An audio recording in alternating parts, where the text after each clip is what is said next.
Welcome, everyone. Good afternoon. It's your host, Danny Dhaiphong, for another live stream. And as you can see, I am joined by two very special guests, dear friends of the show who have been on this program dozens of times in the last several years. We have Scott Ritter, former U.S. Marine Corps Intel Officer and UN Weapons Inspector, and Professor Mohammad Marandi at the University of Tehran, geopolitical analyst and commentator. Gentlemen, thanks so much for joining me today. Thanks for having me. Thank you. Of course. So let's get started now. Everybody hit the like button as you come on the program. You can find both Scott's new book as well as Professor Mohammad Marandi's X in the video description. Hit the like button to boost this stream. And we are going to get started now with how we got to the precipice of war between the United States and Iran. I wanted to actually pull up what Donald Trump said just in the last day or so about this when he was asked by the press, would the U.S. take military action if talks fail with Iran? This is what he had to say. But with Iran, if it requires military, we're going to have military. Israel will obviously be very much involved in that. He'll be the leader of that. But nobody leads us. We do what we want to do. But with Iran. So how about we start with you, Professor Marandi? Talk to us about your take on how we got to this point where the Trump administration, the United States, is threatening military action and war on Iran should talks over its nuclear program fail. I don't think it's surprising to anyone. Trump is that sort of person. He murdered General Soleimani, who led the fight against ISIS and Al-Qaeda or Al-Qaeda in Syria, Iraq, and Lebanon. And if it wasn't for him, probably the very same people who helped the United States create ISIS and Al-Qaeda, like Mr. Erdogan and the leaders in Qatar and Saudi Arabia, they would probably be gone. King Abdullah or Abdullah of Jordan, ISIS and Al-Qaeda were an American creation, product of Operation Timber Sycamore. And the Americans brought in tens of thousands of foreign fighters to Syria, and then they spread to Iraq and Lebanon as well.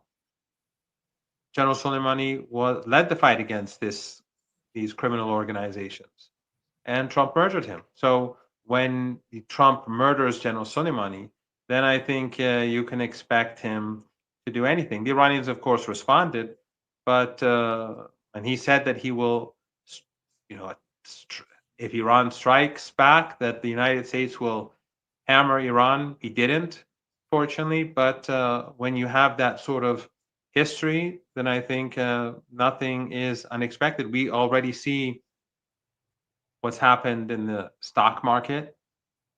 His foolishness has led to a huge damage to the U.S. economy, to the global economy, but the U.S. economy probably more than anyone else, except for very poor countries. But he backed down. He blinked first yesterday. He's not predictable. He's not well advised. He does not have a sense of morality. He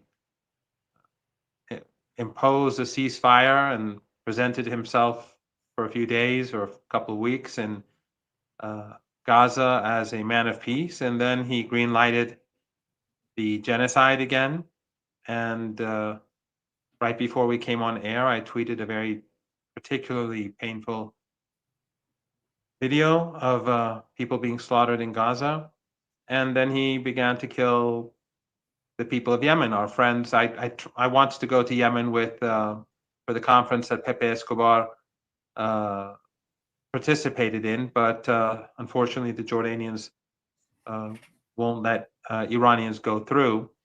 But we know what Pepe has said about Yemen, that the Americans are targeting civilian infrastructure. They're targeting water resources used for civilians. The Trump regime is no different from Netanyahu. So why not? Why should we expect anything other than threats made towards Iran?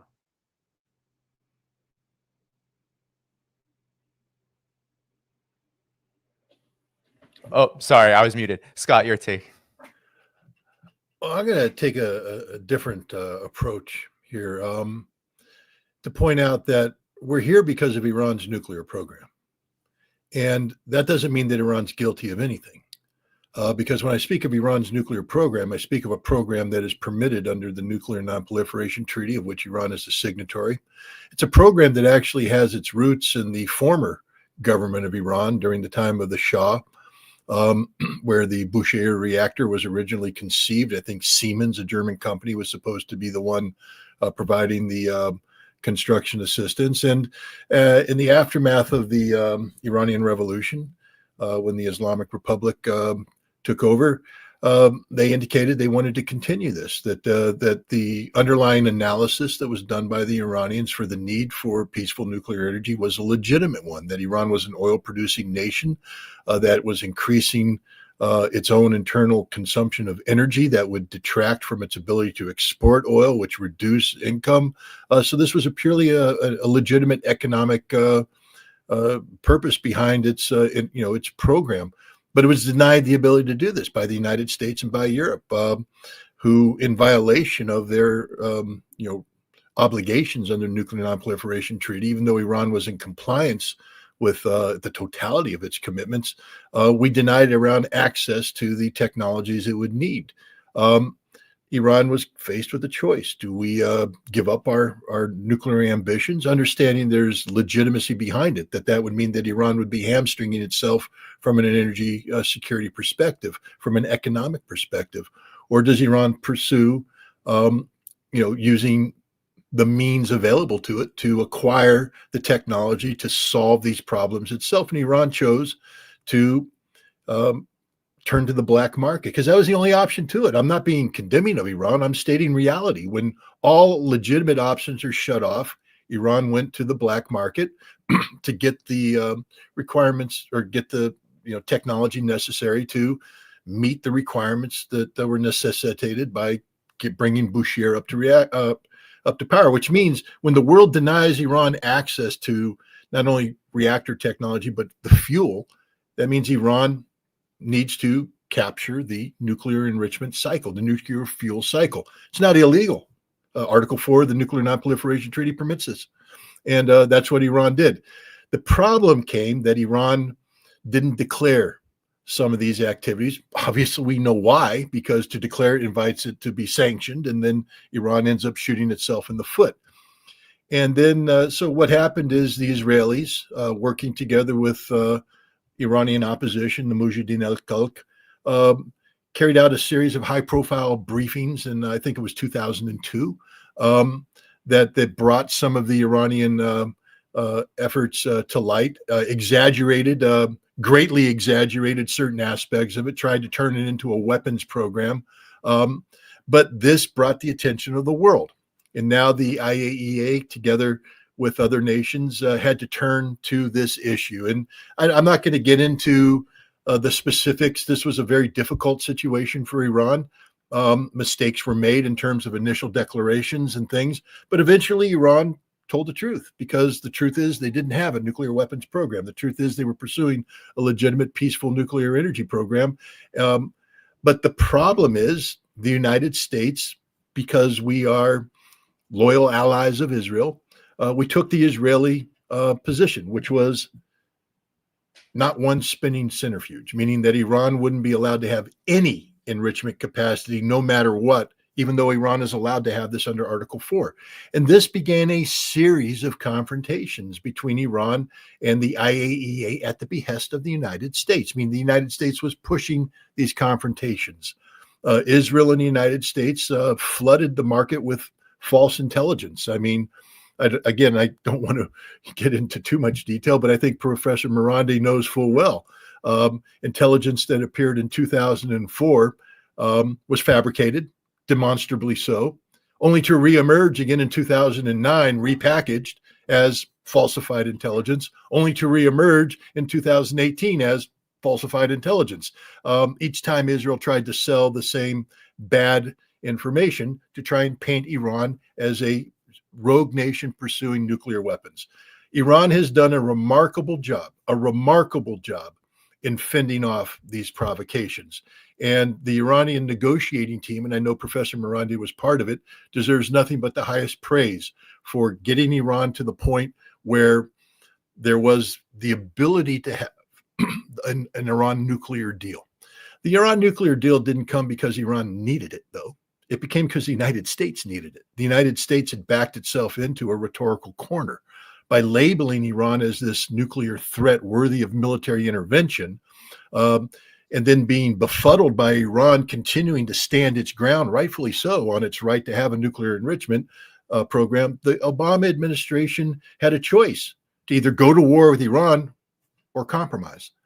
And the Obama administration chose compromise. We stepped back from a policy that said not one spinning centrifuge, and instead entered into an agreement that gave Iran the ability to have the enrichment program that the law said it could have, in the enrichment program that it was seeking to have.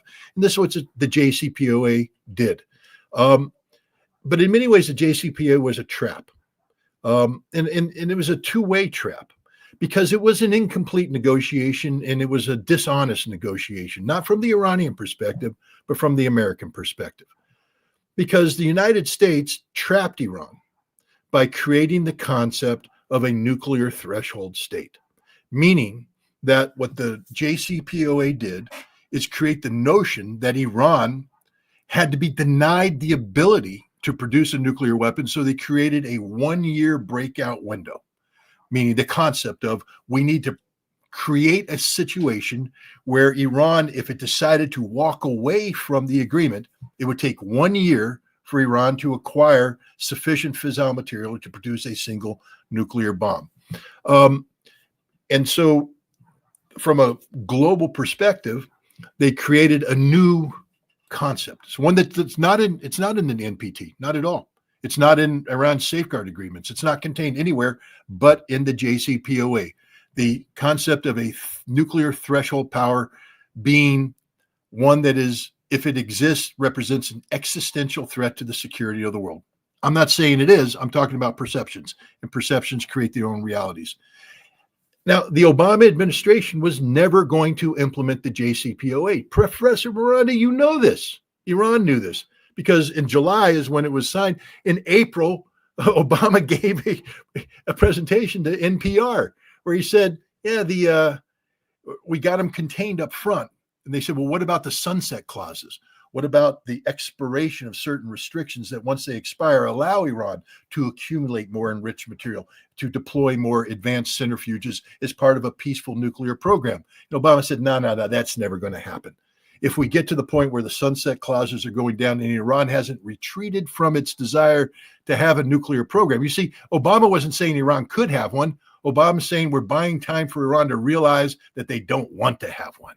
But if Iran never realizes that, then Obama said that we will reconsider everything, which means it was never a real agreement. It was a fake agreement from the very start. Iran negotiated in good faith, and I'm not condemning Iran for anything. And I hope, Professor Marandi, you're not taking anything I'm saying as criticism of Iran. The criticism is purely with the United States and how we approach this. But what I want to start off with is that the JCPOA was a fundamentally, fatally flawed agreement that was never going to survive. And I've looked at the Iranian negotiation record, and I looked at the Iranian internal debates, and Iran knew this. They knew this. This is why Iran, and one of the most brilliant, I know Mr. Zarif is coming under a lot of criticism nowadays, and I understand why. But I will say this. The United States was trying to put Iran into a negotiation trap in 2014, 2015 about snapback sanctions. And it was a whole trap that if Iran failed to comply with its obligations, then the other party would be able to snap back, to renege on its commitments regarding the lifting of sanctions and everything. And a lot of people were surprised when Iran went along with this. But I remember reading the Iranian in the parliament, the negotiations that take. Zarif was put on fire there, and he responded and talked about it. The sword cuts two ways, which Iran proved, because Iran wasn't going to be the one in noncompliance. Iran knew that the United States would be the one in noncompliance. And when Donald Trump did what Iran expected Donald Trump to do, and again, I want to say, why did this take Iran by surprise? It wasn't a treaty. It was an agreement. The Republican senators before, I think in April, sent a letter to the Supreme Leader saying, we're going to walk away from this thing. Don't expect this to stand. The next president comes in, we're out of here. And they tried to lecture him on the Constitution, and it was a very insulting letter. But the Iranians should not have been taken by surprise when Donald Trump came in and did exactly what they promised he would do, walk away from the agreement. But the Iranians were prepared. That's why they negotiated in. I think it's, I could be wrong, Article 24, Article 36, something like that. But basically allows Iran, if the United States withdrew, Europe was in noncompliance with its obligations under economic relationships, under threat of American secondary sanctions. So Iran started to walk away from its obligations as the agreement allowed it to do. Again, Iran has done nothing wrong here. I'm laying out the facts, but here's the problem. As Iran walks away from its obligations, and again, legally so, doing what they're permitted to do, they are falling into a situation where the opponents of Iran can now label them as a nuclear threshold power. And this is the trap that I don't think Iran understood and maybe doesn't understand today. I'm not being critical. Maybe the Iranians understand everything. But from my perspective, Iran has walked into a trap where it has allowed itself to be labeled by America and Israel, who started this whole problem. So it's not a just label. It's a label, though, that says Iran is a nuclear threshold power. And this goes beyond simply rhetorical when Iran has accumulated certain capabilities, all legal, allowed under the NPT, 60% enrichment, Iran is allowed to have it. Advanced centrifuges, Iran, did everything it was required to do in backing away the declarations, but they have put in cascades. I think it's IR6, the IR6 centrifuge, very high efficiency. They might even have some IR8s out there, high efficiency centrifuges that greatly reduce the time frame necessary to step up enrichment. And when this happens, and then you also create bomb-proof nuclear facilities like Firdos, which are underground, can't be hit with conventional weapons. People are saying that Iran has positioned itself to become a breakout nuclear power, which is what the JCPOA was supposed and designed to prevent. And this is what Trump and Israel are exploiting today, the perception that Iran is a breakout nuclear power. And this perception is furthered when you have, for the past year, senior Iranian officials making statements to the effect that in a very short period of time, if a political decision was made to terminate the fatwa, which prohibits nuclear weapons, that Iran has all of the capability that they could develop a nuclear weapons capability within days or weeks. And this is the situation we find ourselves in. Scott, I want to get it back to Professor Marandi in a second, though. Do you have, is that all right? The reason why I'm going into this detail, Danny, is because Sure. There's a whole bunch of people. I'm not reading your comment section, but there's a whole bunch of ignorant people out there who put words in my mouth and don't understand the depth of knowledge and understanding I have of this problem. I've been following this problem from the very beginning. And I'm not saying that I am as knowledgeable as Professor Marandi, but I'm not lacking in knowledge or insight into this problem.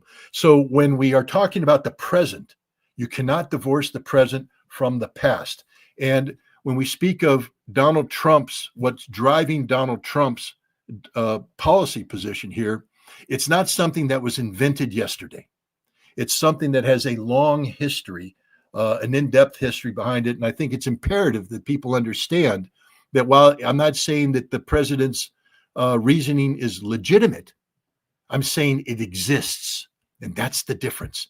By saying it exists, by acknowledging the reality of Donald Trump's position, I'm saying this is real and it's something that must be addressed. It can't simply be dismissed as Donald Trump is an insane man, a crazy man, etc., because the consequences of not respecting the fact that he has this position, the consequences could be devastating to Iran, to the region, to the United States. And my goal and objective is to avoid a conflict, not to further the possibility of a conflict. Yes, of course. Well, we have plenty of time, Scott, to get into all of this. But first of all, I want to kick it to you. Anything there that you wanted to respond to for what Scott was saying? You know, there's some points there about Iranian officials over the last period talking about being able to build a nuclear weapon in rapid time, and several others. So I want you to respond to any of those. Yes, I would agree with almost everything that Scott said. I'll also add some background, and then I'll give a small explanation about where my view differs, and that is about the Iranians knowing what they're doing. I think they know exactly what they're doing, but I'll get there. I just want the audience to have a better understanding of the situation. As Scott pointed out, the IAEA, the International Atomic Energy Agency, has an obligation to cooperate with countries to build up their peaceful nuclear program. And Western countries, which dominate the International Atomic Energy Agency, prevented Iran from doing so. The rest of the world, remember, back then, Russia was weaker than today. China was weaker today. The United States was the hyperpower. The Soviet Union had collapsed. And Europe and the United States were very close. And they were basically in charge. And so they were in clear violation. Iran had already invested a lot of money in the nuclear program, too much money, actually, because the Shah, instead of building schools, half the girls in the country were still uneducated, more than half, almost half of the boys uneducated. But we were buying F-14s, and he was building like this infrastructure for the nuclear program, which a lot of it wasn't necessary. But the Boucher program was half finished, and then the Germans left and they refused to return. So Iran had invested, spent a lot of money in this, and the government, the Islamic Republic of Iran, the administration at the time, they believed that that money shouldn't go to waste. And it's not just the money; it's the many thousands of young people who went to university, who studied in these areas, whose lives and future depended on the nuclear program. So the United States and the Europeans violated international law. The International Atomic Energy Agency violated its own rules and regulations and prevented Iran from building its peaceful nuclear program. And so Iran had to do what it had to do, and it went in the black market and purchased what it needed, and it began to do R&D as well, and gradually it began to develop a nuclear program, which today is probably one of the top most advanced nuclear programs in the world. And as Scott said, Iran is basically a threshold state, like Japan, like South Korea, like Brazil, I think. And of course, that is not a violation of international law, as Scott pointed out. Now, the reason why Iran began to increase the percentage of enrichment to 20% first, and this was years ago. That was because Iran, the Americans were preventing Iran from getting fuel for its experimental reactor in Tehran, which produces medical isotopes for cancer patients and other patients. And so the Iranians said, we're going to produce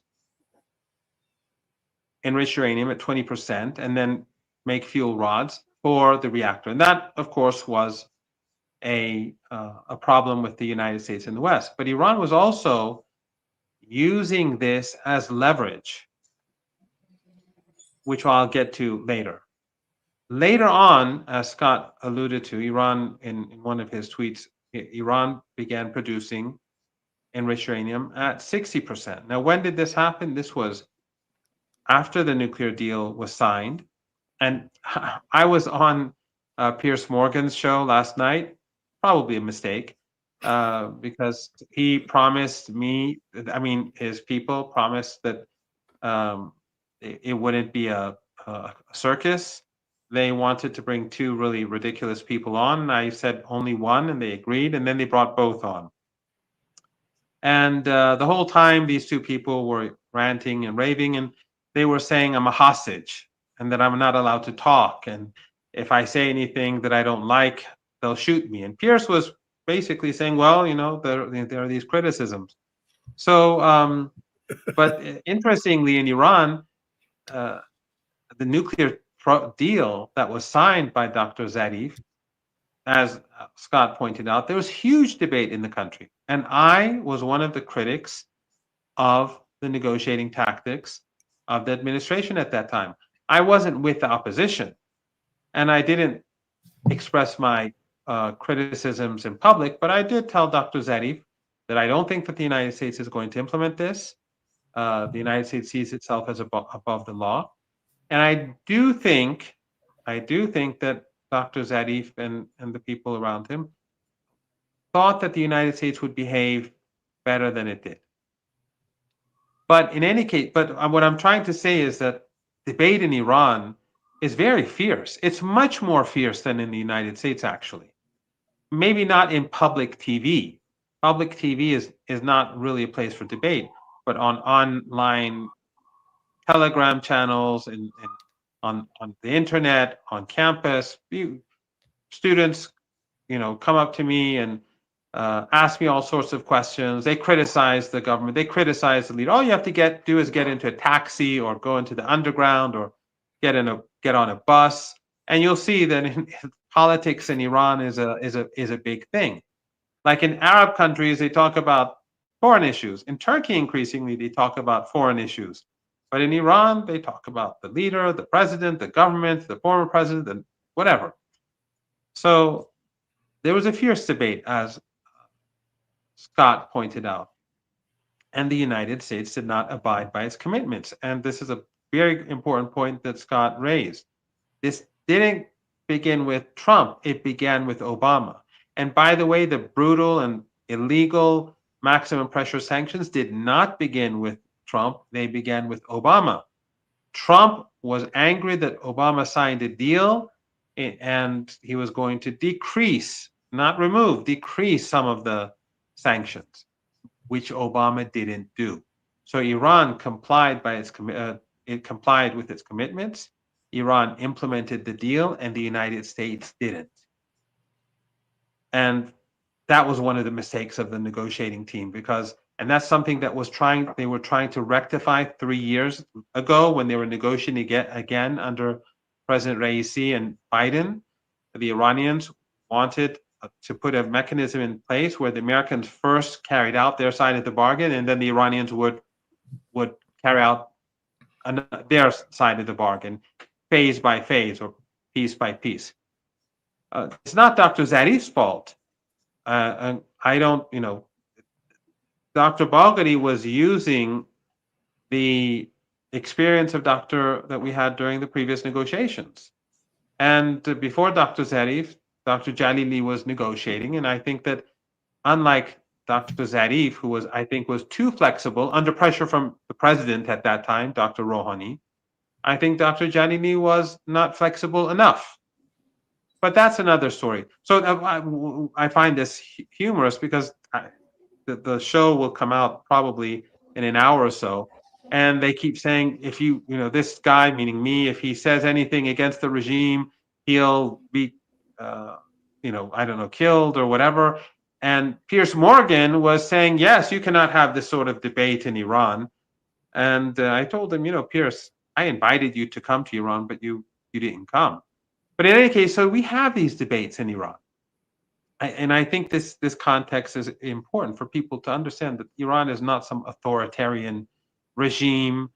Russia is not an authoritarian regime like they'd like to say in the West. And I would say that today what we're seeing in the West is much more authoritarian in many ways than many of the so-called authoritarian regimes that we are often hearing about, what they're doing to protesters and those who support Palestine. But that's a different story. So the Americans violated the deal, and then ultimately Trump tore up the deal. After Trump tore up the deal, and Scott alluded to this, I'll just expand upon it. The Iranians remained within the deal for a full year. Yep. And they implemented the deal. And there was a lot of criticism. One of those critics was me. I didn't say it in public, but I thought that because I don't get involved in Iranian internal politics generally, because since I'm dealing with foreign media, I may not like a president or a minister or a head of the judiciary or the parliament or whoever, but I always feel that Iran, the narrative against Iran is unfair and unjust. So I deal with that, and I don't focus on. I do get involved in debates and discussions. You can find them online, and I have said my views on all these issues in Iran, but not at the time. Later on, like months later, when it's all finished, I would online on these online shows or on television. I'd give my opinion, but I'm not hostile to either side of because I understand both sides. I understand that the position Dr. Zarif took, even though I disagreed with some parts of it. I understand why Dr. Jadidi did what he did, even though I disagreed with some things that he did, and so on. But anyway, so the Iranians implemented the deal in full as it was under maximum pressure sanctions. And then after a year, the Iranians began to decrease its obligations, its commitments to the deal in 5 stages. And it took 2 years for Iran to normalize its peaceful nuclear program after Trump had torn up the deal. So the Iranians waited 2 years. And then they restarted the program. It never ended, but many aspects of it were shut down or slowed down. So Iran expanded the program. And this is something that made the United States very unhappy. But the issue is, and this is something that I said on Hard Talk and the BBC 3 years ago when I was in Vienna, and I was a media advisor. I was never a negotiator. Dr. Zarif wanted me to be on the negotiating team, but I said no because for a host of reasons. I said I'll just be a media advisor, and I was for him, and I was for Dr. Bagheri too. So in 2015, I was in Vienna, and also 3 years ago, I was in Vienna again. So during the Vienna talks 3 years ago on the BBC Hard Talk, I think it was Steve Sacker, he said, well, why are you producing, because Iran developed its nuclear program afterwards, and then that included enriching uranium at 60%. And then I was asked by Steve Sacker, why is Iran producing 60% uranium? And I said clearly, for leverage. Because the United States was trying to strangle Iranians. It was the objective of the U.S. government by maximum pressure sanctions is to kill Iranians, is to prevent medicine from getting in, food from getting in, is to stop factories from working. Its objective is to break families. This is the same United States regime that has destroyed Gaza, that's carried out the Holocaust of our time. So I think back then, many people would say, why, how could that be the case? Often people would tell me back then, or ask me back then, was it really true that the Americans are blocking medicine? Nowadays, everything is normal. Everyone understands because all you have to do is just point at Gaza, point at Lebanon, point at Syria. People have woken up. Even with regards to Syria, people have, I think, for the most part, woken up. Except for some people who are very sectarian and who just won't accept logic. But the point is that the only way to force the United States to decrease the maximum pressure sanctions that target ordinary people is to have leverage. And part of that leverage was uranium at 60%. Part of that leverage was expanding the nuclear program. Part of that leverage was making it so deep underground that the Americans would not be able to destroy it with bunker busters and probably with nuclear weapons. And now we're seeing that in Yemen, that B-52s and B-2s, they've been unable to do any damage, as was expected, to those underground facilities, because the Iranians, the Yemenis, the Yemenis learned their lesson over 10 years, how they have to put everything underground. And the Iranians, because they've been threatened for 20 years by the United States to be bombed and to be have their country wrecked, they had to do the same thing. So all of this, it wasn't as if the Iranians wanted to build something deep underground. Initially, the nuclear program was all on the ground. It was only after the Americans began saying, well, we may bomb it, that the Iranians said, well, maybe we have to think about putting it somewhere else. So what the Americans use, and Scott is right, because they control the narrative. Western media, we all know how it works. They won't invite us at all. And if they do invite us for 5 minutes, and it's really interesting. Piers Morgan and co. expect me to criticize Iran on Western media, as it like they're doing it day and night, and then they give me 5 minutes every 6 months to speak, and they expect me to criticize Iran. I say often to my friends, my university students, because sometimes it's a question for them too, and I say, well, if the BBC gives me a TV show, a weekly show for like 30 minutes, I'll spend 10 minutes criticizing Iran, and then I'll defend Iran for 20 minutes. But they have to give me a show first. Anyway, so this for Iran is leverage.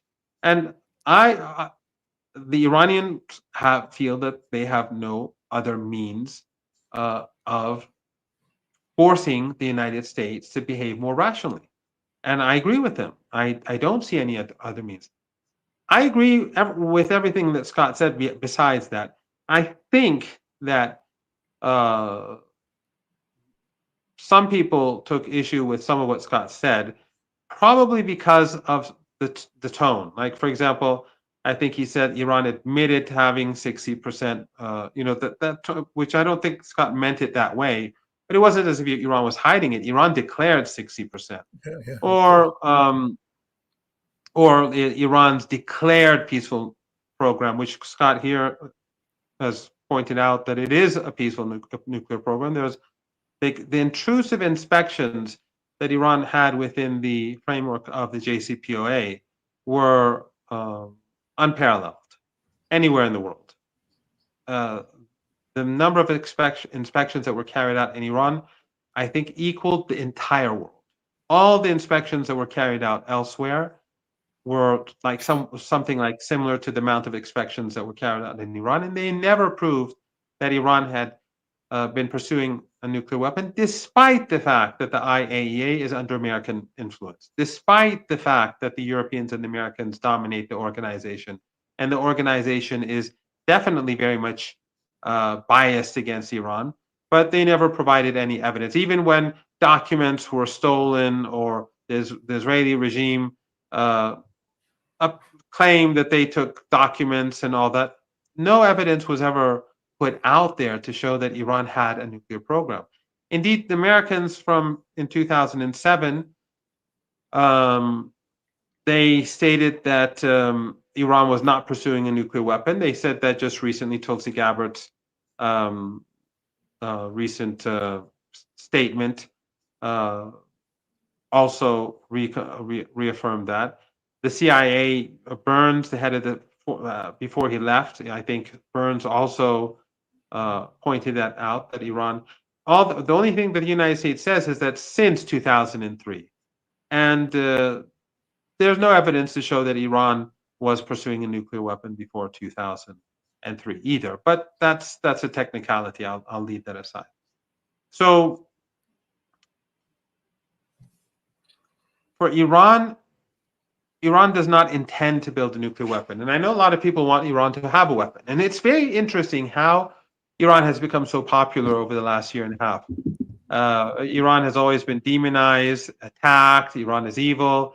And now a lot of people put a lot of faith in Iran, and which we can maybe get into later. But Iran does not want a nuclear weapon, because a nuclear weapon has many problems. One is that it encourages other countries in Central Asia, the Caucasus, Arabian Peninsula to pursue nuclear weapons. A lot of these are family dictatorships.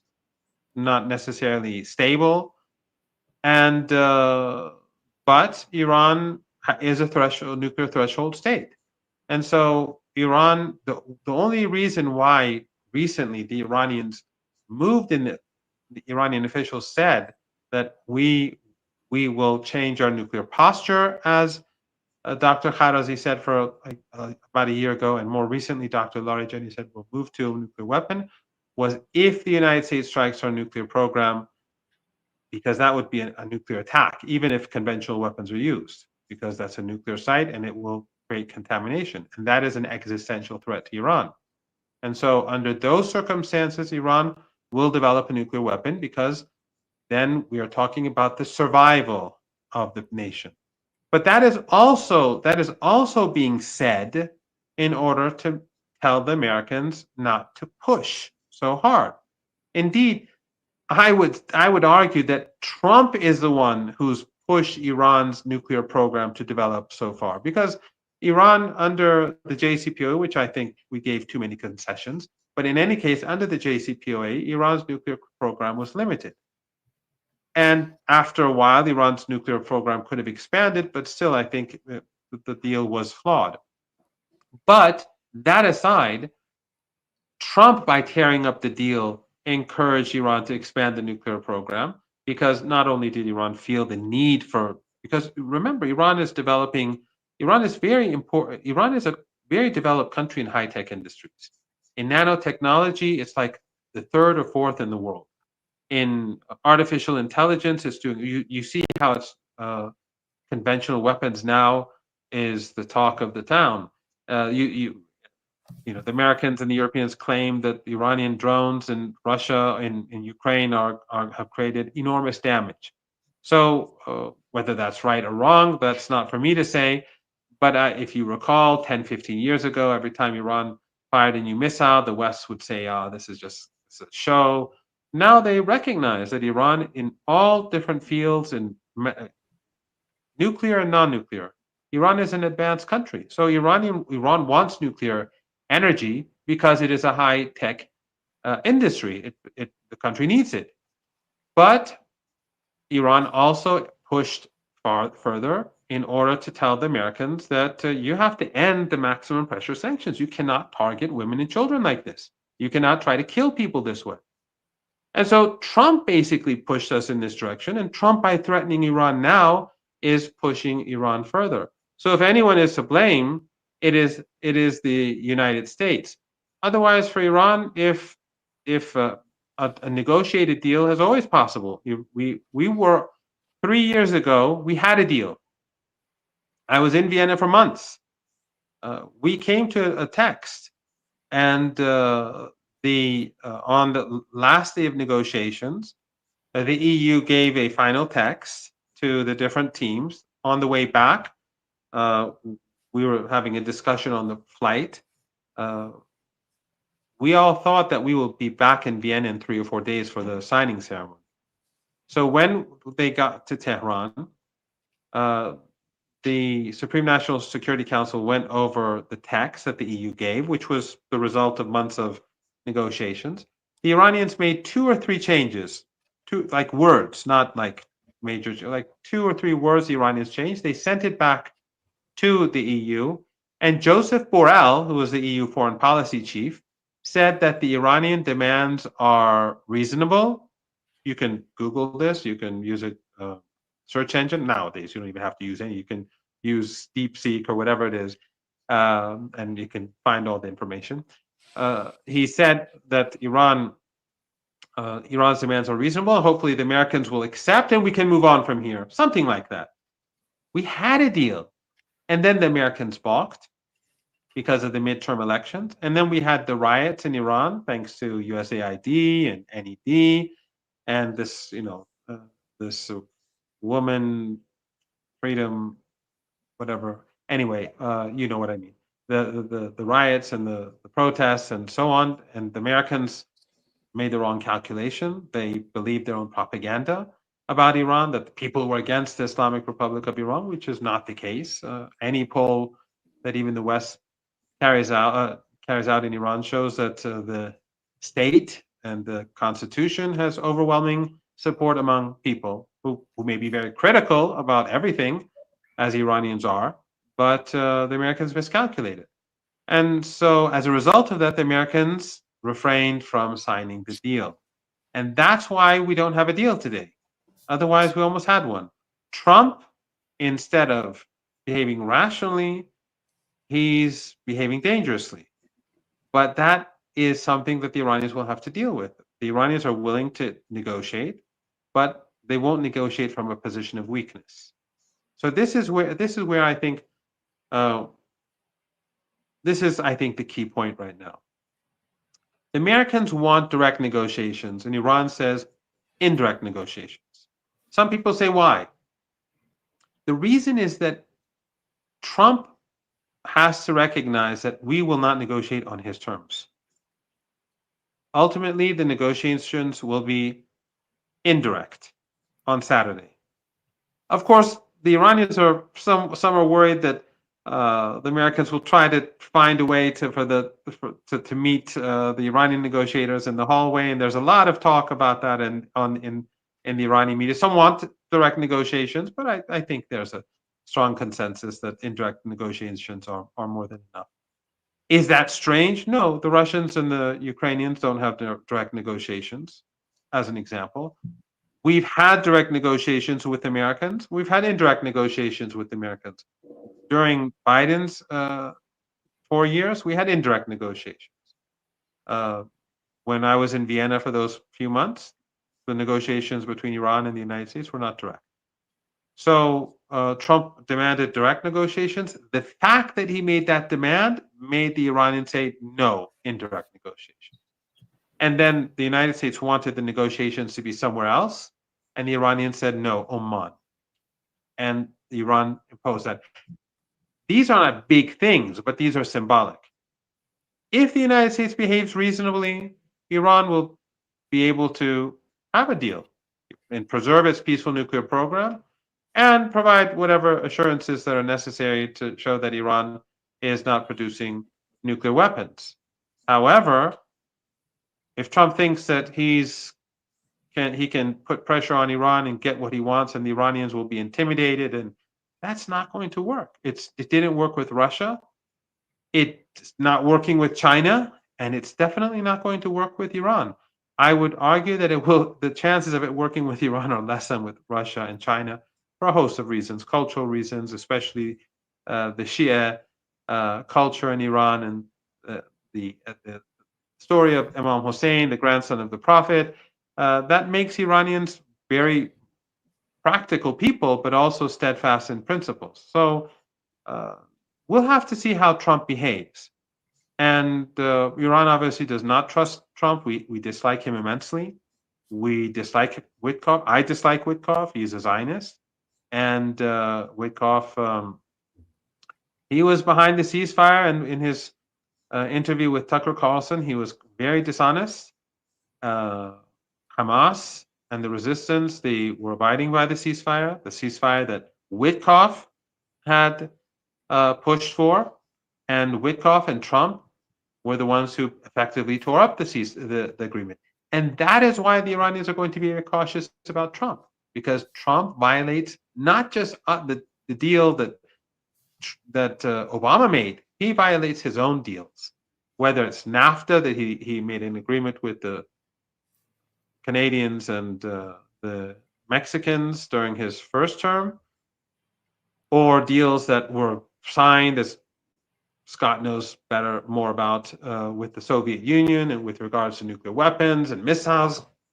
He breaks all deals. He's an untrustworthy person, and so it is going to be very difficult for the Iranians to negotiate with such a person, and to rest assured that after the deal is signed, tomorrow morning Trump doesn't post something on and say, I don't accept the deal. Yeah, Scott, I definitely want you to reply to anything there. I also wanted to mention a few things.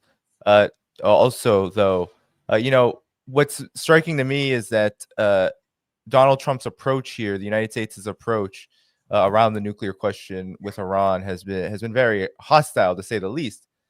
But Professor Marandi brought up the threat assessment, the U.S. intelligence threat assessment. It says quite clearly, we continue to assess Iran is not building a nuclear weapon. Direct quote. But yet he began with sending a threatening letter, bombers to Diego Garcia, and is, according to the New York Times, the U.S. position appears to be that they want to not only dismantle a vast nuclear fuel enrichment infrastructure of Iran, the country's missile program as well, and Iran's longtime support for the axis of resistance. What do you make of this? These are very maximalist positions. What do you make of this direction? And perhaps, of course, first, if you want to respond to anything that Professor Marandi I'll said. just say it in 2 sentences so Scott can continue. There is not a chance in the world that Iran is going to give up its allies in the region. Not a chance in the world. And there's not a chance in the world that it's going to give up its conventional capabilities, because Iran knows what will happen subsequently. The United States is ruthless, the regime, I mean, and the Israeli regime is totally barbaric. So those are off the table. The nuclear program, as long as Iran's sovereignty is preserved, negotiations can take place. We've done them many times before, but excessive demands will not be accepted, especially because Iran feels that the world has changed. The Americans have lost a war in Ukraine. The Americans, we saw yesterday that Trump blinked first, and that was because of the crash in the bond market, as it turned out. Professor he's Marandi, not let's in get the to Scott particular. soon. Yeah, let's get to Scott though. Finish up, please. Yeah, sure, I'm finished. That was it, basically. Okay. Scott. Well, before I start, I just want to say it's been a pleasure knowing you, Professor Marandi, and I'm sorry that your government's going to arrest you shortly after this program and bring you to the justice you so richly deserve. I just want to. I'm saying that. I'm sure Pierce would be very happy to see that happen. I just want to remind the viewers real quick. When was the last time the Iranian security services kicked down your door, Professor Marandi, and seized your computers and stole your papers? Never. I know. Yeah. When was the last time the FBI kicked down my door and stole my computers and stole my papers? Past August. So when we're talking about countries that oppress people for speaking out, Iran's not the problem. The United States is the problem. So let's keep that straight. Look, I'm not going to sit here and Professor Marandi and I've tried to make this point. I will say this. Look, my background is not of diplomacy. I've been a diplomat. I've done diplomatic things. My background is as a United States Marine, and that includes my experience as weapons inspectors.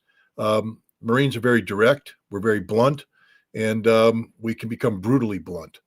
And so, in the process of this, of these negotiations or these interactions, I'll say, I've been very blunt, and sometimes my bluntness might be misinterpreted.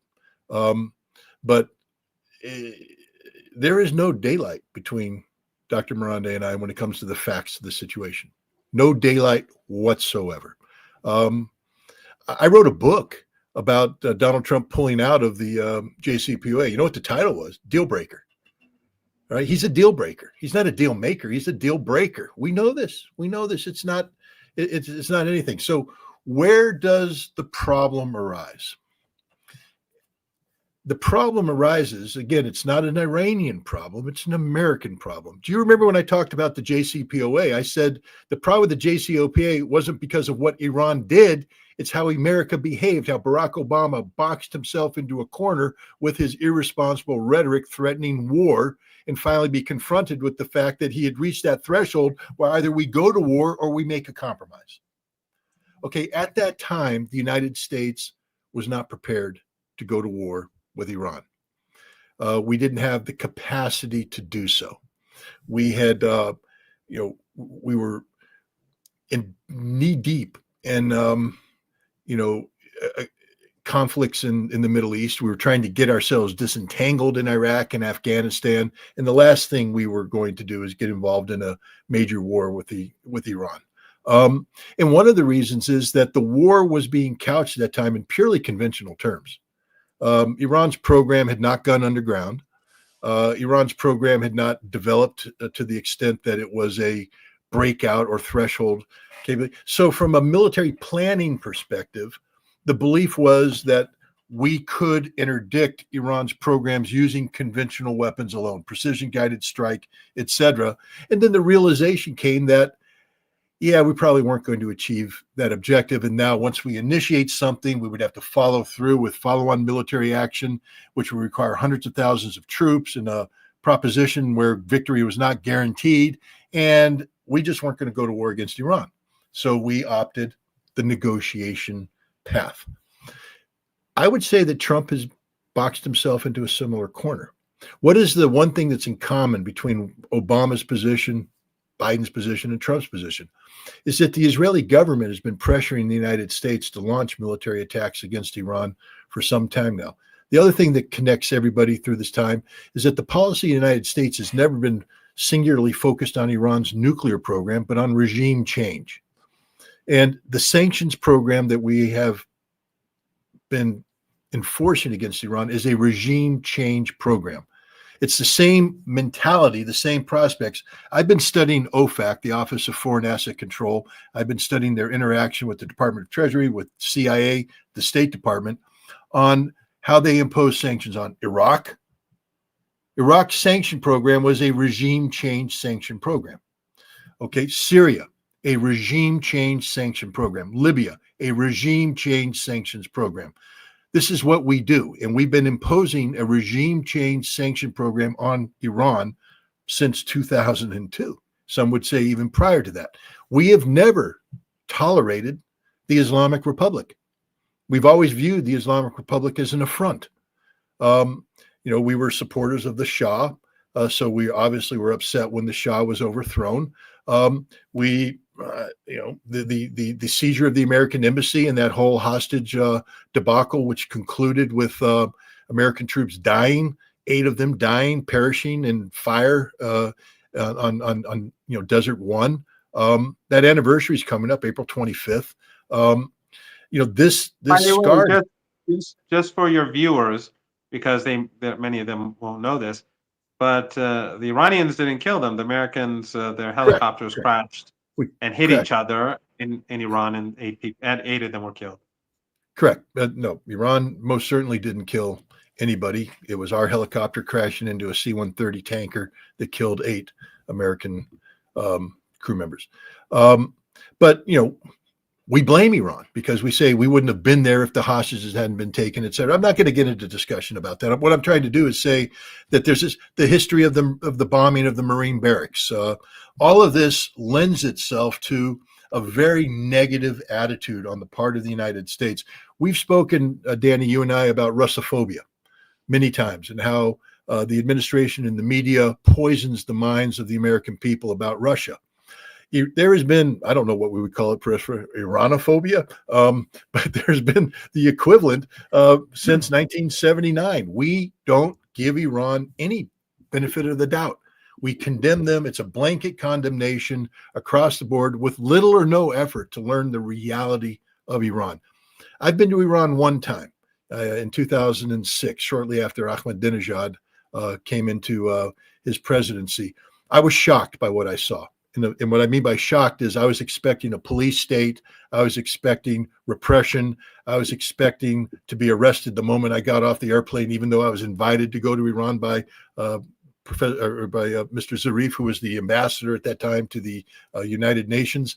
And what I saw was a nation full of wonderful people who celebrated life. I was there during one of the big Iranian festivals. Maybe you know the one. They put lights in the streets and they build these monuments, these gateways, and just a beautiful time when people you walk out and people are barbecuing and they're giving you. I mean, you walk in and you're just fed for free as you walk by the various restaurants and stuff. They give you rose flavored water. It was beautiful. And the discussions were lively and energetic. And I was in restaurants where I had Republican Guard, not Revolutionary Guard. I mix up with the Iraqis, Revolutionary Guard at the table, and professors would show up and they'd be having this free for all. And I'm expecting, handcuffs to come out and the billy clubs to come out. And they just sat there and they did it in front of me, a foreigner, having a very energetic discussion. I didn't see oppression. I'm not saying it didn't exist. I'm saying I didn't see it. And I also realized that we had been lied about everything about Iran. I knew that the nuclear program was a lie, but how we treated the Iranian people, how we treated the Islamic Republic, how we treated Ahmadinejad himself, who, I'm not going to say is my favorite person in the world, but I'm just saying that the way we presented him here in the United States is different from the way he was actually existed in Iran. We don't need to get into I know that he's not the most popular person in Iran either. But my point is the Iranians can talk about this. So there is a freedom of expression in Iran that surpasses anything Pierce Morgan or the other Iranophobes could ever possibly imagine. So, I'm not going to sit here and say anything bad about Iran. It's just not going to happen. The problem isn't Iran's fault. The problem is America's fault, 100%. But that doesn't mean it isn't your problem too. This is the point I've been trying to make. You see, Obama had a conventional military problem thrust upon him. Trump, in his first term, confronted by the reality of what Iran had done legally, not illegally, legally, but 60% enrichment, going underground, etc., when they had to look at the potential for military action, conventional military power was insufficient to achieve anything. We couldn't even begin a conventional fight with Iran because the consequences would be immediate and devastating against us.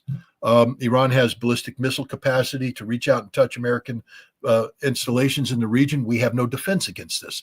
Iran has the ability to damage or destroy the energy production capacity of the Middle East, gas and oil. And there's nothing we can do. They can shut down the Strait of Hormuz on demand. Nothing we can do.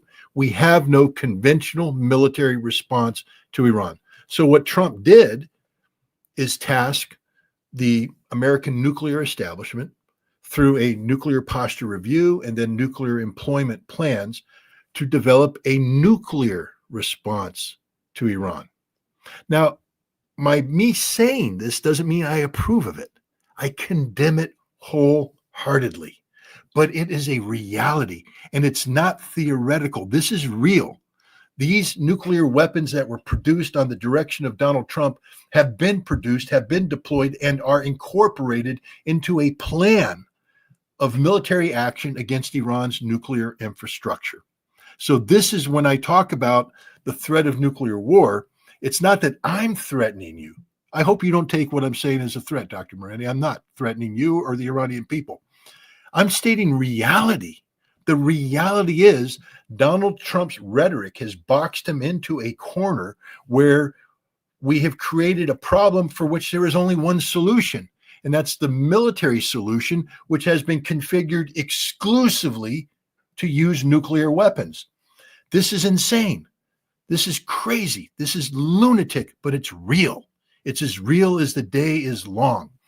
And so what I've been saying is that, okay, Dr. Marandi, you accurately said that Iran did what it did after 2019, after they gave the West a year. They did what they did for leverage. But that leverage worked too well. You see, now your leverage has allowed the Trump administration and others to see. In the past, when we talked about Iran's nuclear program, it was propaganda. When people said Iran is this far away from nuclear weapons, propaganda. Hell, excuse my language. Netanyahu's been saying Iran's been on the cusp of nuclear weapons since 1995. I mean, Iran's been 2 weeks away from a nuclear weapon for 30 years, except today they are 2 weeks away from a nuclear weapon. That's the problem. We went from propaganda to reality. Your leverage has become so effective that this crazy, insane plan, which under normal circumstances, the Pentagon would say, Mr. President, we're not going to nuke Iran. It's disproportional. The military necessity is not there. It's a violation of the international law, etc. The Pentagon now says the only way we can attack Iran is with nuclear weapons. You were too successful. Your leverage worked too much. But in a way, and this is where we might have a difference of opinion, because I'm not going to be insulting to the Iranians at all, but I believe that your leadership recognizes the danger that exists. I believe your leadership understands that this insane man, this deal breaker, is in power today, and that he has an arsenal which he opts to use against Iran will be devastating to Iran.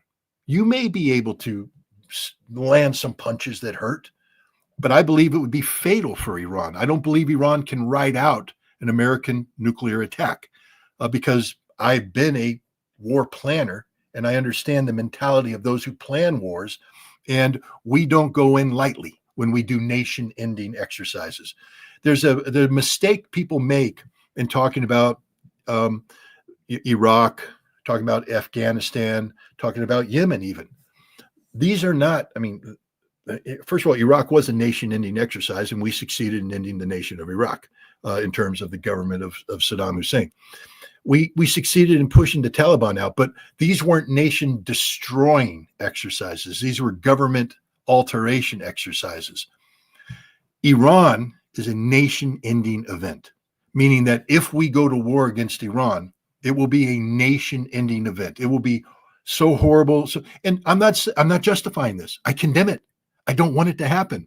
I also recognize that the consequences of this will be horrific, not only for the Iranian people, but for the United States and the region. Because Iran, no war goes as it's planned. I don't think we can kill all of the Iranians in day one. And I think Iran will have a retaliation. And where are we?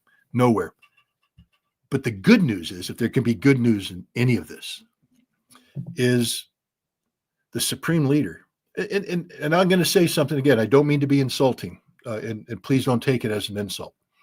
But history has shown that when Iran has been confronted with nation-ending circumstances, that the supreme leader drank the poisoned chalice that was offered to him. And you know what I'm talking about, Professor Marandi, the end of the Iran-Iraq war, which ended in ways that Iran did not want. Iran had to accept things it did not want, but the leadership made a decision because it was the only decision that could be made to save the Iranian people.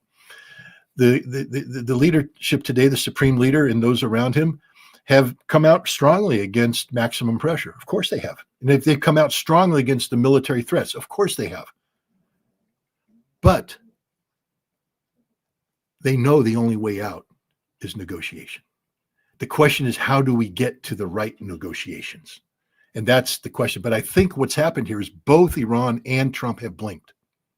Trump has backed down. Danny, you said, the letter that was written to the supreme leader was an insulting letter. I apologize on behalf of the American people for that letter. Horrible letter. But it made demands about ballistic missiles and made demands about relationships and things. But Trump modified that statement before he sent Steve Witkoff off to Oman. He said, all I care about is the nuclear. All I care about is the nuclear, which means that Trump blinked. And now Iran, even though Iran is saying we're not going to do direct negotiations, we're going to do indirect, it doesn't matter.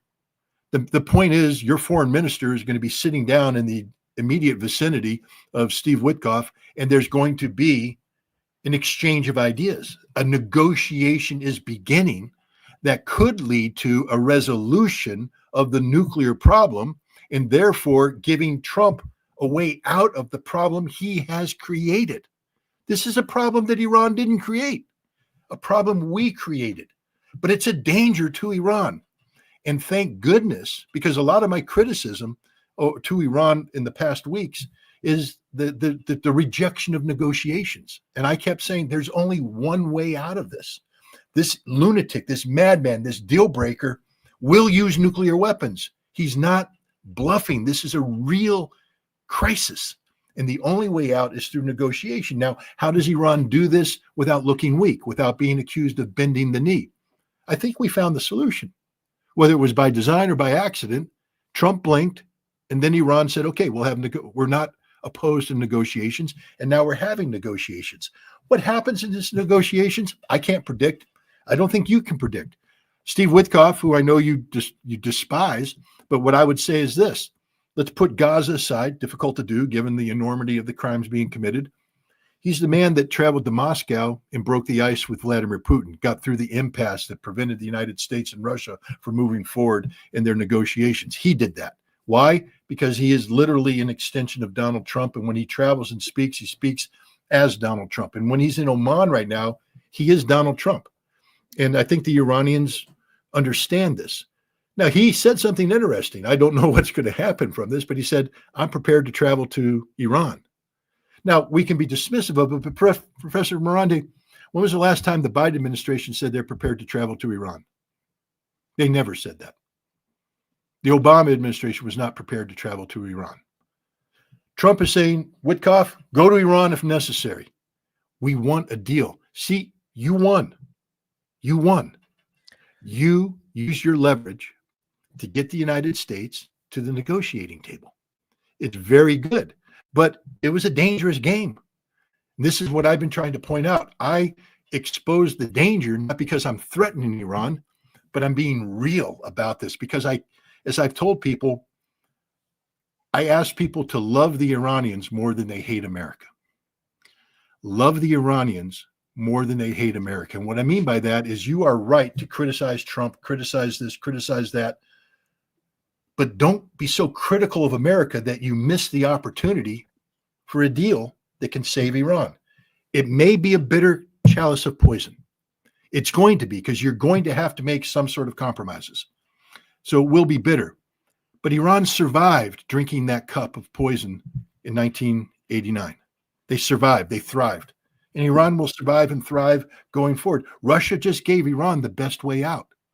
They just ratified a strategic framework agreement, which is telling the Iranians, cut a deal with America, and we will work with you to open you up to the East, to complete that pivot that Iran's been trying to make since the early 2000s. Scott, let's get to Professor Marandi soon, if you could wrap up. Do you have anything you want to? Oh, sorry. I just wanted to. I'm just saying that the only way out of this is through negotiation. That's it. Professor Marandi, please respond to anything that Scott put out there. There are 3 or 4 things that I would like to say, although I'm not sure if I remember them all. They're not criticisms. They're just points that I'd like to make. One is with regards to the Iran-Iraq war, which Scott knows I was involved in that war. I fought as a volunteer for years. When the leader, Imam Khomeini, accepted Resolution 598, it was a bitter drink for him, not or a poisonous drink for him, not because Iran was on the verge of collapsing, but because Iran wanted to overthrow Saddam Hussein for all of the crimes he had committed against the Iranian people. Remember, he was given chemical weapons by the West. He slaughtered. The war was unprovoked. The West supported him. Arab regimes supported him. The Eastern Bloc supported him. And it was a bitter 8 years. And Iran was moving to unseat the regime when the Americans came into the Persian Gulf and started fighting alongside Saddam Hussein, then downing an Iranian airliner. And so he accepted the Resolution 598, but he accepted because Resolution 598 did accept Iran's sovereignty. And if there was no Resolution 598, he would not have accepted a ceasefire because then Saddam would have just continued the war.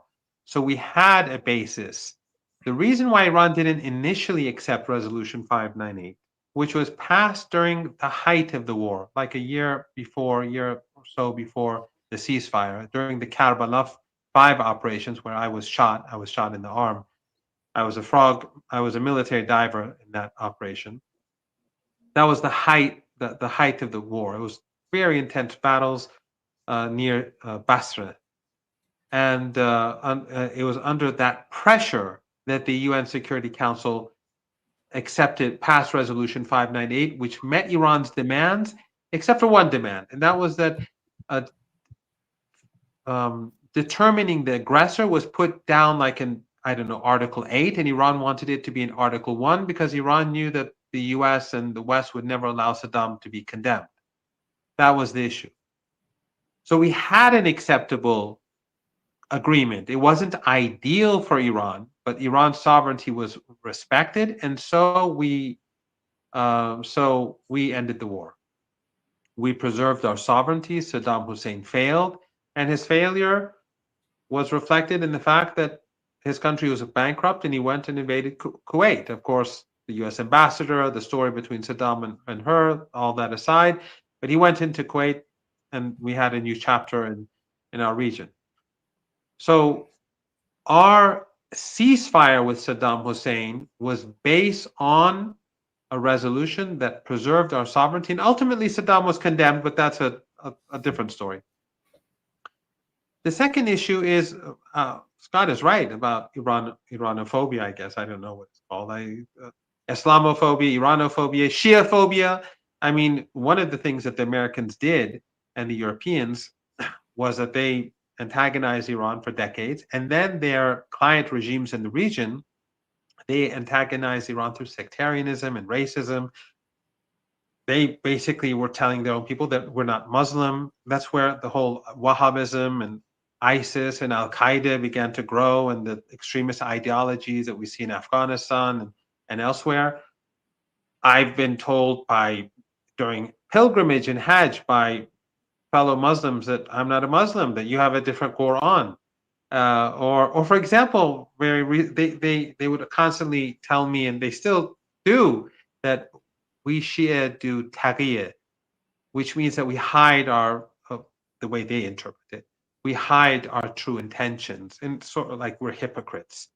Whereas taqiyya in the Quran is about people who are at the risk of, according to Islam, they're at the risk of being killed, and they hide their identity or their beliefs so that they don't get killed. And it was a companion of the Prophet who did this, and then the Quran said that's fine, basically.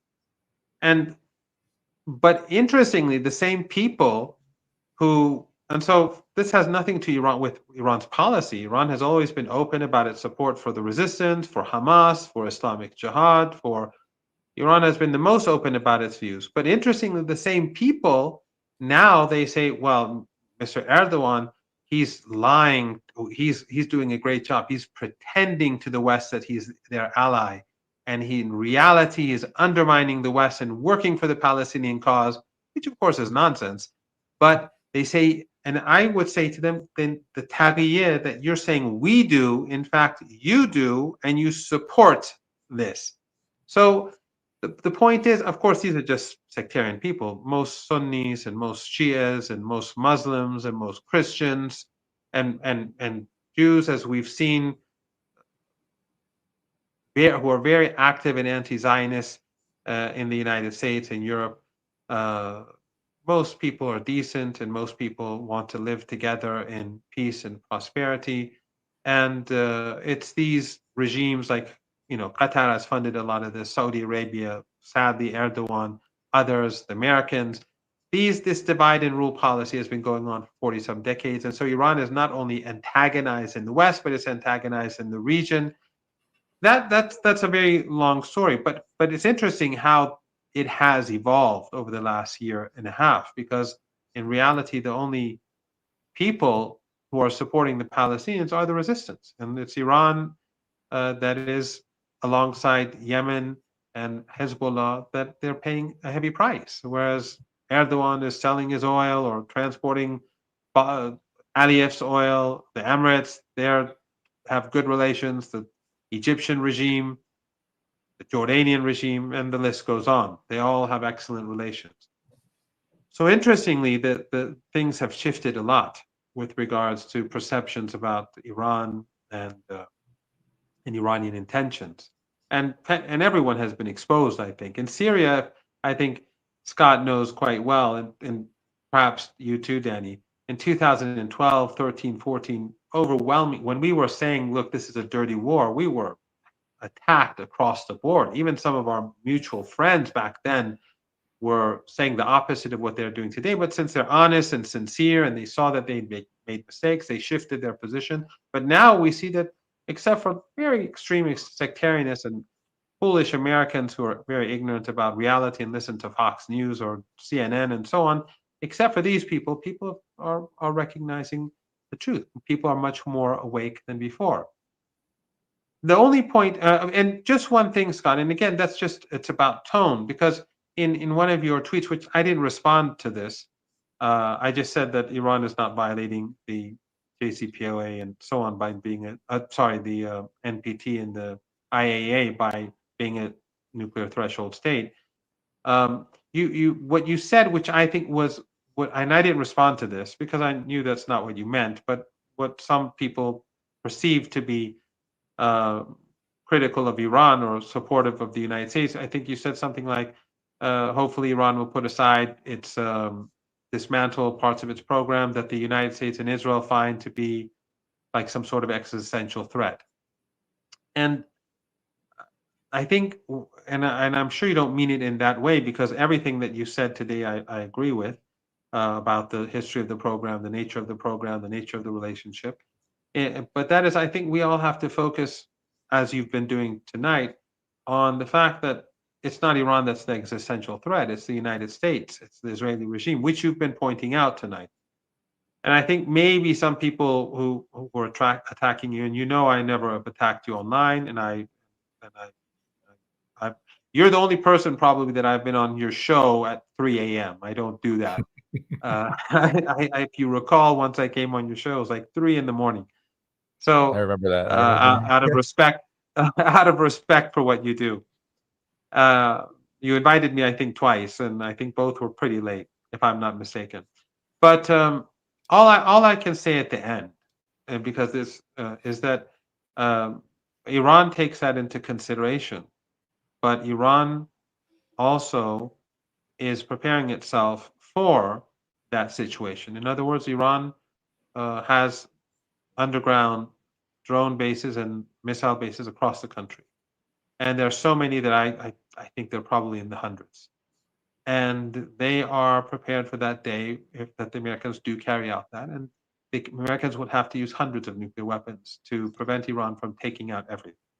And when Iran takes out everything, that means the global economy is gone. And what we saw with the stock market and all that will be nothing compared to that. I don't want to see that. You don't want to see that. None of us want to see it. But this is sort of like, and it's not equal in power, but it is a sort of mutual assured destruction. It is math. The same thing that preserved a balance between the United States and the Soviet Union. So in the case of Iran, it's because Iran, fortunate or not fortunate, all these oil and gas assets in the Persian Gulf and Caucasus are right in front of Iran, and a lot of American bases and a lot of oil and gas wealth. And these regimes in the Persian Gulf are very small, very tiny, and they are complicit because they are hosting American bases. Qatar right now, the Emirates, Saudi Arabia, all of them are actually helping the United States bomb Yemen. And even Turkey. Turkish bases are their radar stations. They are used to help the Americans in Yemen, and they were used to help the Americans shoot down Iranian drones and unsuccessfully bring down Iranian missiles. They couldn't bring down the missiles in True Promise True, but they used Turkish radar in Turkey and in the Persian Gulf to help Israel. In any case, the point I'm making is that I don't want war. You don't want war. Your intentions are absolutely benign, and so are mine, and so is Danny's, and I think almost all of our viewers. Maybe there are a few Zionists listening and doing what they like to do, or these Wahhabis or these sectarians. Yeah, there are a few out down there, but I think that overwhelmingly people understand where the problem lies. Hopefully, what we all have to do is put pressure on the regime in Washington to end the genocide in Gaza, to behave more reasonably. As Scott pointed out, Iranians do not hate Westerners. They do not hate. When they say death to America, they mean the regime in Washington. but Iranians have no problems with Americans. Many guests have come to Iran, many Americans. I would say that Iranians are among the most friendly people in the world. Seriously, I'm not saying it as an Iranian. I'm not actually that sort of person. I think I went to Lebanon as soon as the bombing began, before Sayyid Hassan was martyred. Out of responsibility, out of a sense of as a human being, I went there. I have no for me, all human beings are the same wherever they are in the world. But Iranians, at least in this day and age, they are among the most friendly, kind people. It's a very, very open society. It's not a utopia. It has many problems. But if you walk down the street in Iran, you will not see police officers. And if every now and then you do see a vehicle and you think it's a police officer or a police car, it's actually most probably a traffic cop, because they have the color of the two cars are somewhat similar. In Iran, if you see a policeman, you may see people arguing with a policeman on the streets over whatever. I don't think you do that. People do that in the United States. And Scott's own experience, sadly, because of his political views, I think is evidence of that. Again, I'm not saying Iran is a utopia, but I think that Iran's role in today's world has been heroic. Iran has been has been under a lot of pressure, despite the pressure that supported the Palestinian people. And we should all focus on putting pressure on the United States to behave more reasonably.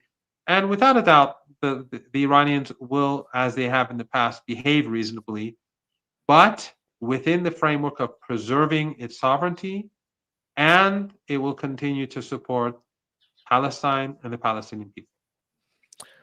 I did have one final topic I wanted to cover with you guys. If you have the time, Professor Marandi, do you have it? Scott, are you okay? Yeah. Could I just say two things real quick? Okay, sure. Yeah. And then we can get to it after that. I know we're running out of time and all this, but no. Just to put things in perspective, when I say things such as an existential threat to the United States and Israel, that doesn't mean that I believe it's an existential threat to the United States and Israel. I'm saying that the perception amongst the decision makers in Washington, D.C. and Tel Aviv is that, and here's what we get, your self-acknowledged leverage. Now, it's only leverage because it represents a potential, as you said, a threshold potential. Israel used to say that one spinning centrifuge was an existential threat to Iran.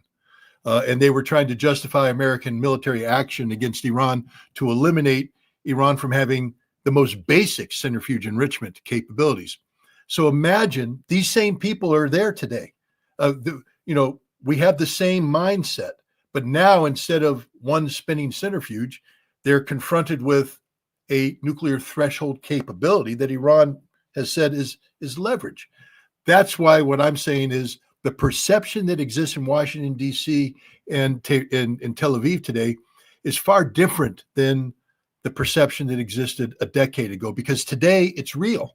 Today, the leverage that you speak of that has taken Iran to a nuclear threshold capacity can legitimately be called an existential threat to the state of Israel, and therefore the United States, which, for better or for worse, has embraced Israel as our close ally, we assume that rhetoric. So that's what I meant. I'm not saying that I view it as an existential threat. I'm saying that the perception is, and then we come to what do you do about it? Because the other point I've been trying to make to people is that there's a difference between perception that is propaganda driven and perception that is reality driven. The perception that existed in the past about Iran's nuclear program was propaganda driven. Iran couldn't be said to have anything close to a nuclear weapons program. You know that, and I know that. But as you've said today, a threshold program takes Iran, or a leverage program takes Iran to a threshold status, which is a different reality altogether. This is real. This isn't fake. It's there. And so the perception amongst the decision makers is driven by a different level of emotions. And so now this attaches to war planning. People will say the United States will never use nuclear weapons against Iran. I would like to believe that's the case, but I know it's not. Because let's take a look at mutually assured destruction in the past. The United States and the Soviet Union had mutually assured destruction. The United States cannot live under mutually assured destruction because we are the world's hegemon. We have to be in charge. We have to be the ones that call the shots. That's just a sad reality of who America is today. And so what we did is we prepared nuclear preemptive strikes against the Soviet Union. Even when we had treaties that were designed to prevent this, during the Reagan administration, we began planning nuclear preemptive strikes. Now, fortunately, we had arms control that interfered it, but under George W. Bush and Barack Obama, we began planning nuclear preemptive strikes. And I have to tell you, when America plans something, that means it's a real potential. It's not theoretical. It's a war plan. It's been thoroughly staffed. It's gone out. The weapons exist. Every aspect of the plan exists.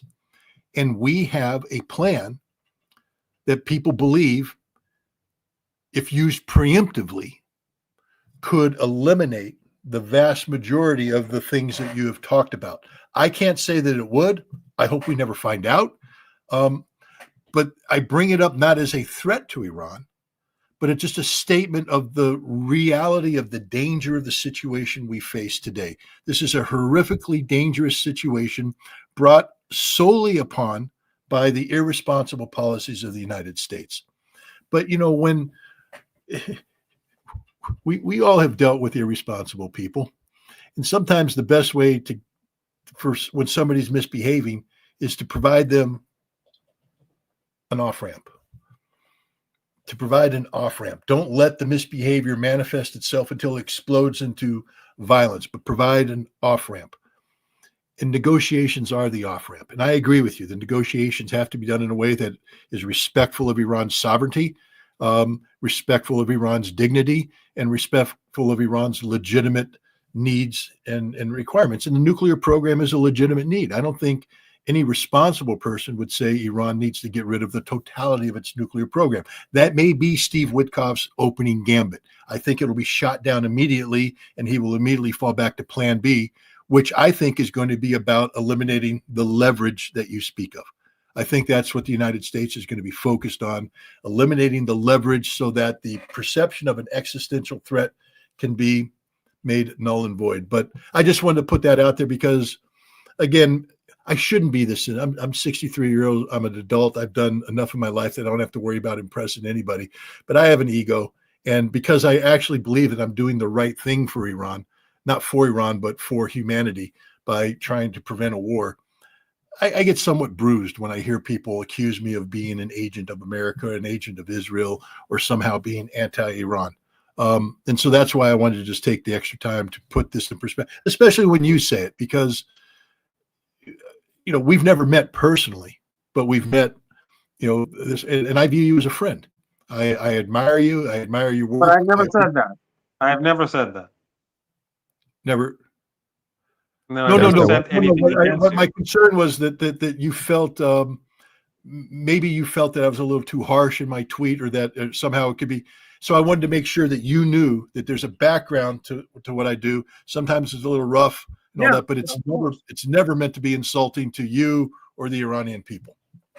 Yeah, of course. I mean, I just again, Danny, sorry, maybe this would just be that extension that you were talking about. First of all, I tweeted that anyone who insults you, no one should insult you, and that's not right. I think when we had our first exchange a week or two ago, I said that, and I just think some of the wording could have been a bit more nuanced, if that's the right way to put it, elegant, but because it can be misinterpreted. Just like now, I would put it this way: that I don't think the perception in Washington really is that Iran wants to build a nuclear weapon. It may be that the idiots around Trump, because they're just Christian Zionist extremists, that they want to think that way. But I think that intelligence gathering agencies, as they pointed out, they know that Iran is not pursuing a nuclear weapon, and that Iran has no interest in that for reasons that I've explained earlier. Even though I know some of Iran supporters, many, I know across the world, people are saying, why don't you, you should build a nuclear weapon. under extreme circumstances, Iran will, and the Iranians say the Americans cannot stop them, and if that happens, but Iran does not want that to happen. So I don't again, I think it is still narrative building. It is still propaganda. Some people in power may believe that propaganda, but I think the people who need to know that that's not the case. The second point that I should that I'd like to make is that with regards to the negotiations, Iran never, as you pointed out, and as we all know, Iran never rejected negotiations. Iran has always had negotiations with the United States, but mostly indirect. And Iran under Biden continued with that. And under Trump, messages go back and forth. Sometimes there'll be direct negotiations. And Iran has always been reasonable. The issue for Iran has been its sovereignty, but also for Iran, the issue of Palestine will not change. I mean, it's quite stunning for me, and I'm very saddened to see that some people who are attacking you or who've attacked you, some people, not all. I think so. I think so many who've criticized you, they read those tweets that I'm telling you about, and they felt that you were sort of siding with the Americans, but you've explained today that that's not what you meant. But I think that some who are criticizing, they're, for example, we see people right now who are unwilling to criticize the government of Turkey, unwilling to criticize the government of Qatar, they're unwilling to criticize the government of the Emirates. Why? Because they're getting money from them. Many of these websites, news sites, TV channels, there are many people who are being funded right now, and as a result, they are forced to abide by the policies that are acceptable to these regimes. So, if you know I think Danny has seen me say this multiple times on his show in particular. My argument is that all of our energy should be focused on those who are carrying out genocide, those who are carrying out slaughter, whether it's against the people of Yemen, whether it's in Lebanon, whether it's in Palestine, and to attack and criticize those who are supporting the Israeli regime, those who are sending aid to the regime, those who are cooperating with the regime, whether in this region or beyond. We do not have the luxury of attacking one another, of accusing one another. All our energies have to be focused on the regime in Washington and all those who are supporting this Holocaust in Gaza and all of those who are supporting the crimes that have been committed against Lebanon. Those who've made the biggest sacrifices are the people of Lebanon and the people of Yemen. And they've sent their children to fight to save the people of Gaza. Thousands in Lebanon have been martyred because of Gaza, not for their own sake, for another people. No one is doing this, except for Yemen. They are making sacrifices for another people. So these I think should be our models. These are our role models, Hezbollah and Ansarullah. And I think it's when we see that these people have made such sacrifices for the people of Palestine, I think the rest of us have a responsibility to remain united. We may have many differences on many different issues, but we have to remain united and put pressure on the enemy. Put pressure, and the enemy is those who carry out genocide, wherever that genocide on this planet may be. Today it's in Gaza. It is probably the worst crime in the last few hundred years, not because of the numbers, but because of the fact that they're doing it shamelessly in front of everyone and the whole world. They're killing kids every day, day and night, and they won't stop, and they're doing it in front of us. In the past, we'd hear about these things. We'd read about them in the history books. We'd hear that what they did in Kenya or in Algeria or in Southern Africa or in South Asia or in East Asia or in our part of the world. But now we're watching it on a daily basis. It's sickening. It's for me, I tweet a lot. I tweet a lot of the footage, and believe me, I don't like doing this. It's just to keep people, remind people that it's still happening. Otherwise, it just waking up and tweeting and finding a clip of some beheaded kid or something like that it's very, sometimes my family knows it weighs me down. But we have to keep doing this until we all have to do our part, until ethno-supremacism, racism, ethnic cleansing, genocide comes to an end. And people from all walks of life are a part of the resistance. Jews are a part of the resistance. We have many Jewish friends who have shows. Both Scott and I have been on, heroes who are part of the resistance. People from all across the world. We have to all remain focused on the enemy, and the enemy is those who kill innocent people. Yeah. Well said, Professor Marandi. You guys, I did have one last thing I wanted to cover. Are you okay with that? Just because Scott said something I definitely wanted both of your opinions on. First, Scott, to elaborate, Sure. and then Professor Marandi, you maybe to Unlike what you think, where I sit for these programs, for these interviews, isn't very comfortable. uncomfortable. Oh, it's No, very it isn't. uncomfortable. Oh no, it looks like a flat. Yeah, It looks very nice, but I'm actually not in a very comfortable position. Oh, Anyway. geez. But it's Well, because of the boots here. I want to make it look nicer and to look smart, perhaps. Hey, it's important. It's But important. I haven't read all of these by no means. Yes, Hey, ask the at question. least you admit it. Most people don't. Well, Scott, let me just begin with you, because earlier you were talking about this nation-ending exercise that the United States is planning under the Trump administration, as we speak. And you've talked about today how that immediately goes nuclear. You've been on my show before too about escalations with Iran that are actually happening as we've they've been happening under the Trump administration, sending, for example, the aircraft carriers, which in the past you've talked about how Iran has missiles that can take those out. So what does this nation-ending plan look like that goes nuclear, and what exactly would be the consequences? Because we've talked to some about MAD, but we've also talked about how it'd be devastating for Iran. But it appears to me there's so much devastation to go around with this. How exactly does this happen or occur and work? Well, I've not been in the government for a long time. And if I were in the government, we wouldn't be having this conversation.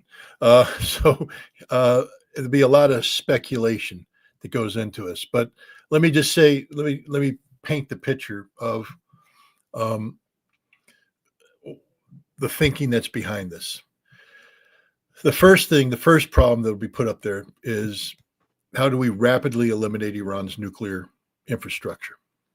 And Iran, unfortunately for it, has been totally compliant with its obligations under the Safeguards Agreement. So there is no secret here.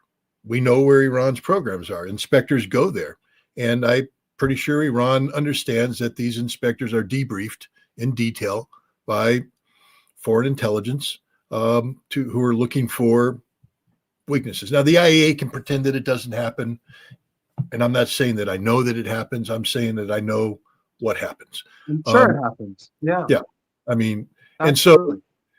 and that comes to people like me, who then I get engineers, and we sit there and we try to reverse engineer the data we've been given to determine, the physical properties of each target. And once we have the physical properties of each target identified, we have to determine the level of destruction necessary to achieve the objective. Whether it's destruction of centrifuge capacity or whatever.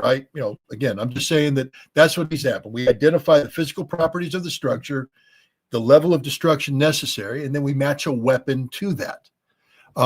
So each target will have, I've done this, each target has a workup sheet that says, this is the target, this is what needs to happen, this is the weapon. And then there's another one that allows battle damage assessment to say, this is what we're looking for to determine whether or not objectives have been met. So each target has this targeting package put together that then gets turned into a strike package. It gets sent to the operators, who are told what the location is, the weapon system, how time of flight, if there's any navigation ahead, all that gets programmed in. Boom. So we take out, I don't know, let's say there's 15 targets we need to take out in the nuclear. I'm just throwing out an arbitrary number here.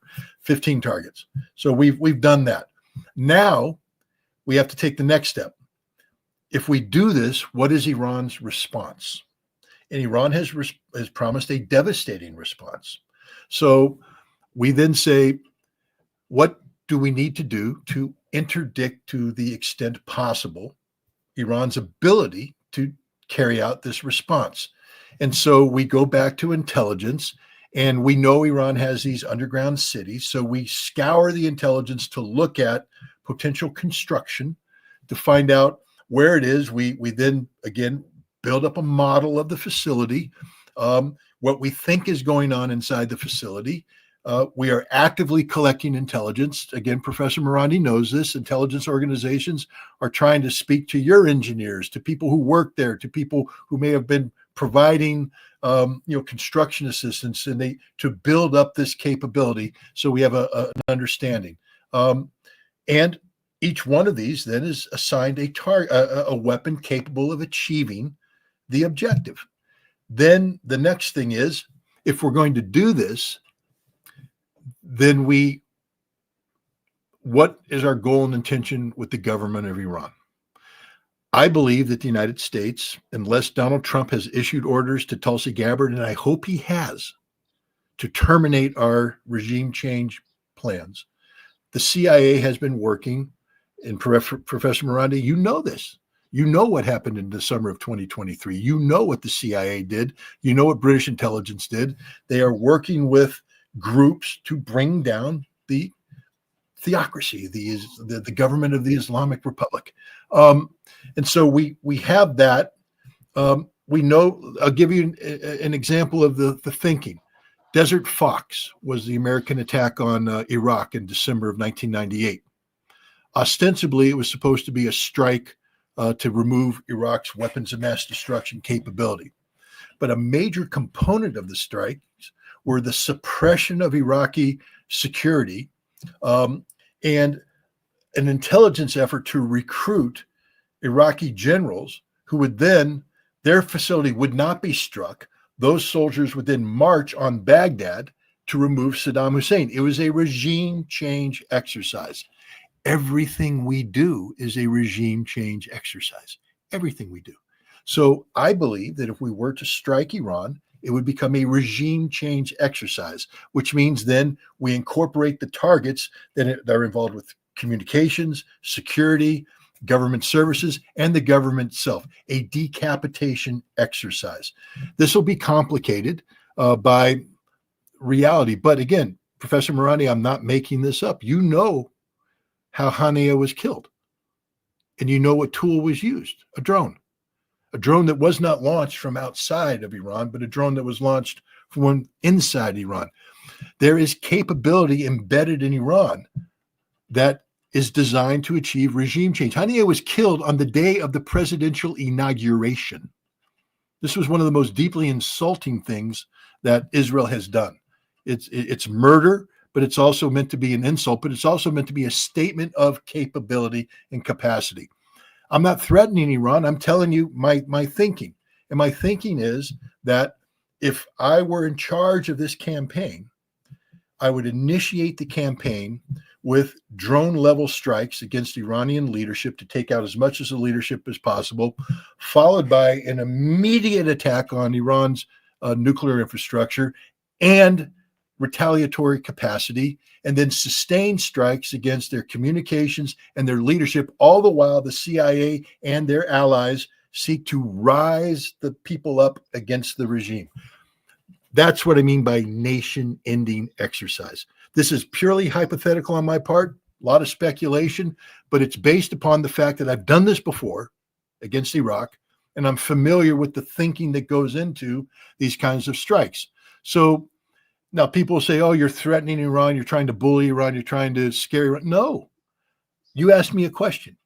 How do you get to that? I just laid it out to you. None of this is meant to be a threat. None of this is meant to be anything other than statements of fact based upon past experience apply to potential future objectives. That's what I meant by nation-ending exercise. Yeah, and Professor Yes, Marandi, I want you to and respond to that. Sure. yeah, Yes. Yes. I understand what Scott is saying, and that this is not meant to threaten Iranians. All I would say for the audience is that the Iranians know American capabilities, and Iranians have themselves counterintelligence. The Iranians feed the Americans false information. Striking Ismail Haniyeh, regardless of how it was done, was not a difficult thing to do. There were hundreds, if not more than 1,000 guests in Iran, and they were all in different guest houses, and no one was expecting that sort of attack. It was a big mistake on behalf of Iranian intelligence. But remember, the deep state almost killed Trump. So it's not as if this is unique to Iran. Of course, they tried to say Iran was behind it, or Iran was behind an attack to sort of, I think, hide the fact that they're the ones who were trying to kill him. But anyway, because I think your audience should rest assured. If tomorrow Trump is assassinated, I have no doubt the Americans themselves did it. But anyway, you try to blame Iran, but the Americans did. But Iran's underground cities are vast and extensive. They're unknown. The people who made them, many of them don't know how extensive they are, where they go. They're across the country. And if there's an attack on Iran, their response will come from across the board, and they will immediately destroy everything. And they have hundreds of thousands of drones, and more than 100. Remember that the missiles that struck Israel, no one could stop them. The missiles that would strike targets in the Persian Gulf, we'll get there in minutes. And there are many, and they could, the Israelis couldn't stop them. Stopping them in the Persian Gulf would be impossible. And then, of course, you would have the Americans wiped out in Iraq by the resistance. The regimes in the Persian Gulf would all collapse. I have no doubt if Qatar because Qatar is where CENTCOM is. If there's a fight, then that's the end of Qatar. That's the end of gas. That's the end of oil in the Emirates. That's the end of the billions and trillions of dollars that these regimes produce and waste on buying junk from the West. That's the end of oil production. Yemen would take over Saudi Arabia. All the oil assets in Saudi Arabia would be gone. I don't think the Caucasus would do any better. That would, and then of course, a nuclear attack would have implications in the world that I think would bring an end to many things for the United States. That's a worst case scenario, and Scott is just saying that I think basically what Scott is saying is that the United States, there's such sinister people in the United States that this is a plausible outcome, and Iran has always prepared itself for such madness. But remember, the same engineers who helped the people of Gaza create this defense capability, they're the people who, along with the people of Gaza, created a defense capability where it's almost been 2 years now, and the Israelis, who thought they'd finish this in a couple of weeks, they're still just slaughtering people, and Hamas and Islamic Jihad, their casualties are much lower. They're well protected underground. They come out, they hit, they go back, and the Israelis just kill people. The same is true in Yemen. Those defense capabilities the people of Yemen have created, their heroism in Hezbollah, the same. But in Yemen, the Americans are striking targets that are non-existent. Why? Because Yemen is very good at misinformation, counterintelligence. So it's a complicated game. Well, it's not a game, but it's complicated. War is evil. I fought in war, and I've been to Iraq. I was in the city. I was in Mosul when it was liberated. I was there. I think I took the first person to take footage of the Masjid Jama Nuri, the Nuri Mosque, where Abu Bakr Baghdadi gave his first speech declaring the Islamic State. I took footage of that, and I showed it on RT that very day. It was the first time that I was actually a cameraman of sorts. I've been to Syria and I've seen fighting in Syria. I didn't fight, but I've seen fighting in Lebanon. Of course, I was there during the first week or so of the war. I know what war is, and war is horrible. And I do not wish any war in this region to take place. But Iran will, if Iran appeases the United States, it will not end with the nuclear program. It will go on and on and on. And Iran, because of its religious culture, to a large degree, it won't accept humiliation. You know, this famous slogan that we have from this grandson of the Prophet, Hayhat min adillah, it's deeply entrenched in Iranian culture and society. Having said that, Ayatollah Khamenei is one of the smartest people around, highly educated. He speaks 4 languages, and he's a philosopher. He's well read. He's read many English novels. He's a very smart person, very wise, and he, I think, knows exactly what's happening. He will make, the Supreme National Security Council, the president, all of them will collectively make the right decision, I'm sure. I may disagree with A, B, or C, but I think the general direction that the country takes will be the right one. Iran, I have no doubt that if the United States is reasonable,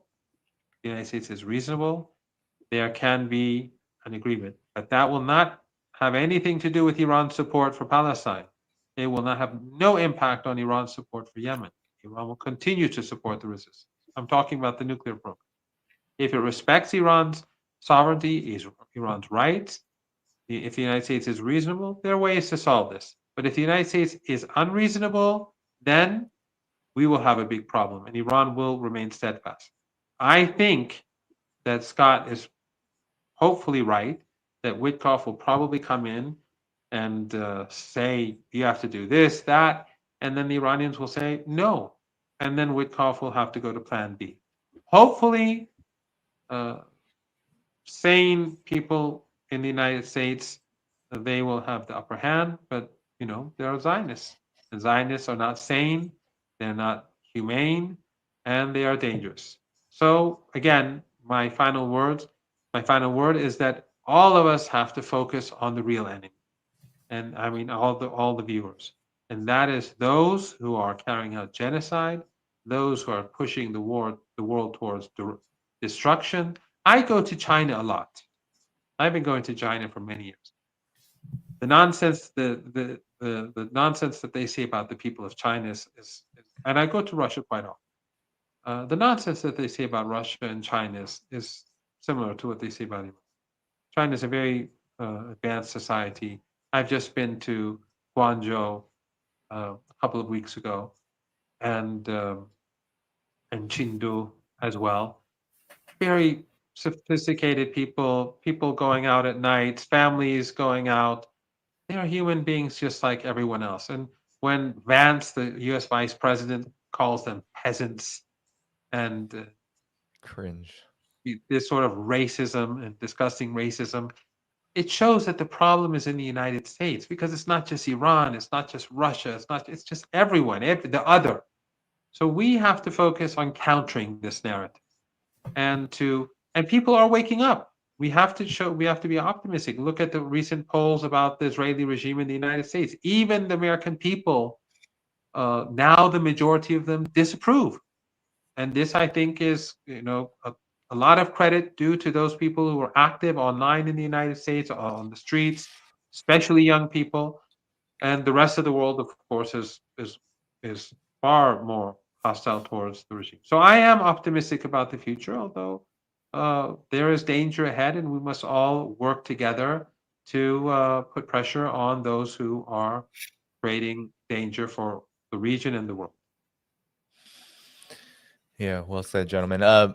Well, if you all want to give a final comment to what I'm about to say, you can. You have a choice. But from, one of the big takeaways from today's conversation, though, definitely, especially toward the end here, is that, we really are as a planet, as humanity, we really are depending a lot on the rationality of emerging powers like Iran, like Russia, like China. I mean, look at what Russia is doing right now with the United States as the Ukraine conflict still continues, and there's the negotiations and the dancing. Iran too has, so for so many years, through its rationality, has negotiated with the United States in good faith and met the commitments. And now we have a situation, a big challenge now, where you have the United States under Trump, yes, but of course this has a long history of Iran being threatened, the aggression toward Iran building up, and as Scott, you alluded to, this very real threat of a catastrophic war. So the big debate that has emerged is, well, what does Iran do? What happens from here? And the big challenge is Iran has its sovereignty to protect, has its interests to protect, its self-determination to protect.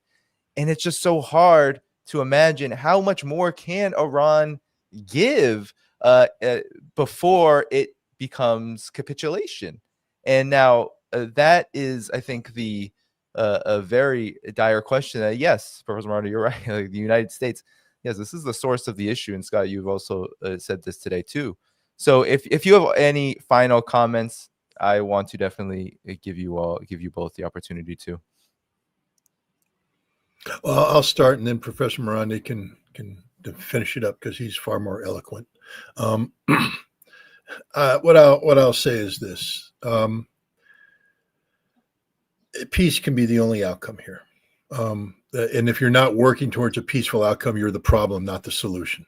And I say that to the people that are encouraging Iran to develop a nuclear weapon because they somehow believe they have an insight on what deterrence is. I think the Iranians know what deterrence is, and they've been very successful at it's straddling the fence, so to speak, to create leverage without crossing the line to where it becomes real. And then Iran has done the right thing in terms of adjusting its position as needed to achieve an outcome that prevents a war. And I have faith in Iran's capacity to do that again. Managing the United States is an impossible task, because we're not just a petulant child, we're a petulant adult that's been on steroids and can kick the hell out of just about anybody who confronts them directly. So how do you bring that under control? You don't confront it directly. You use the art of the indirect approach. And Iran is very effective at that. So is Russia. So is China. And I think at the end of the day, the United States can be managed to avoid doing something precipitous, and we can get an outcome that will be acceptable to everybody. And eventually, even a steroid infused madman will calm down eventually if given the opportunity. And I'd like to believe that we're going to bring closure to this, to Iran's nuclear problem, the problem of Iran's nuclear, programs. But I think that we have the potential now to reach a deal. I don't think this will be a deal as a presidential executive order. I think this will be quantified as a treaty. And I think it will bring closure to this. I think Donald Trump is truly interested in telling Israel, drop the Iran problem. We have no desire to bomb Iran on behalf of Israel, none whatsoever. But we've boxed ourselves into a corner. We've created a problem from our own imagination, and we've boxed ourselves into a corner. And we're too proud and too stupid to admit this. And so Iran has to help us out of this. That doesn't mean capitulation. That means wisdom. That means understanding your opponent and working with others to find an off-ramp. And I think what's happening in Oman is an off-ramp. So I'm optimistic. I believe that we're in the right place right now where we need to be given. It's not an ideal place, but given the whole set of circumstances, where we were a week ago, where we were 2 weeks ago, we're in the right place right now, where we have Iranians and Americans indirectly meeting in Oman to resolve a single issue, which is the nuclear program. And we've created the potential for success. And hopefully Iran continues to show the maturity and wisdom that it has showed leading up here. Trump is sincere in his desire to avoid a war with Iran, and we find the solution. But I just want to thank you, Danny, for enabling this conversation, because it basically, this topic, and especially as it's attached to Professor Marandi and myself, had gone insane on social media and alternative media. And it passed the point of being productive, and it become counterproductive to achieving the goals and objectives that I think Professor Marandi and I want, which is peace. Peace with dignity, peace with respect for sovereignty, but peace. As I said before, for all the people out there, all I ask you to do is love the Iranians more than you hate America. You spend so much time focused on hating America, on kicking America, on belittling America, that you lose sight of what's really important here, which is the Iranian people, the Iranian nation, and doing what's necessary to ensure that because of America's stupidity, Iran doesn't suffer. Professor Marandi, your final comment, final comment, I guess. I just want to point out that the Israeli regime has lost over the past year and a half, more than a year and a half. Yes, the resistance has been hurt. Gaza is suffering immensely. Lebanon has been hurt. Yemen is being attacked. Iran is under maximum pressure sanctions. No one else is doing anything. Everyone else has betrayed the Palestinian people. Even those who pretend that they are doing something, they're betraying the Palestinian people. But I mean, these regimes. But Israel has lost. It's lost. It has not been able to gain a foothold. The burden on the regime, economic, military, political burden is huge. The divide inside the regime is unprecedented. But most importantly, the regime has been delegitimized in the eyes of the world. And the world sees it. China is a good example. As I said, I frequently travel to China. Before October the 7th, most Chinese were indifferent. And I could say that people were divided. Maybe some say even, let's say those who followed the issue, some of them even had some more supporters for Israel. There were more supporters for Israel than for the Palestinians, basically because of business and that sort of thing. But now, I think since over the last, I don't know, year and a half or so, I've been to China maybe 4 or 5 times, been to different cities. It's almost universal, the hatred and contempt. The same is true in Russia. I've been to Russia a few times since. And of course, my experience is anecdotal, but when I speak to colleagues, when I speak to people, the mood in Russia has changed. And the same is true everywhere. Even in India, I think it's, as these images come out, a lot of people are saying, well, the world in any case has turned against the regime. And we just have to keep pushing. And if we keep pushing, and if we keep people united across the region, across the world, expand this global resistance, I'm optimistic. It's not going to end today. It's not going to end next week. It's not going to end next month or next year. But I think the Israeli regime, it's in its dying phases. And on a final note, which is, let's say, a bit more humorous, if anyone has time, although everyone's exhausted if they're listening right now. I'm exhausted. They should go and watch my debate on Piers Morgan. You'll have a good laugh, and you'll see how irrational these pro-Israeli people are, and how Western media is so tightly controlled. You will not have debate anywhere, but when you do have debate, they'll design it in a way so that you can't get your message across, and so that Western narratives are preserved.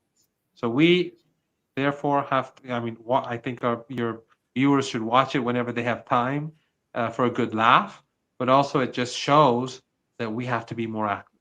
We have to be more active. It's very tiring for all of us, but imagine what the situation is like in Gaza or in Sana'a and elsewhere. So we have a duty to push hard, to be more active, and there is light at the end of the tunnel. Thank you, Danny, for inviting us. Oh, of course, of course. No, this was definitely much needed. I really appreciate you two having this exchange. I thought it was incredibly informative, and always this program, the principal purpose is to, regardless of what I do to try to get eyes here in the show, it is to promote and forward a message of peace. And as Scott said, peace with dignity, peace with justice, and to ensure that if we're Americans, we are doing everything we can to make the world a more peaceful place, one where the United States itself, as this hegemon, is feeling pressure to do that, and of course, giving voices to those like Professor Marandi who are treated like this by mainstream media in order to try to promote the opposite purpose of this program. So thank you so much, gentlemen. We will head out of here. Everyone hit the like button before you go. That helps boost the stream and YouTube's algorithm afterwards. Go to the video description. You can find Scott Ritter's new book, which I also gave a blurb to. So be sure to check that out. Highway to Hell, the Armageddon Chronicles, for Clarity Press. You can find Professor Marandi's social media account on X there too, where you can follow all of his commentary and his interviews. And also in the video description, all the places to support this work, Patreon, Substack, and so much more. Without further ado, everybody, have a good rest of your day. Thanks so much, and I will be back again soon. Bye-bye.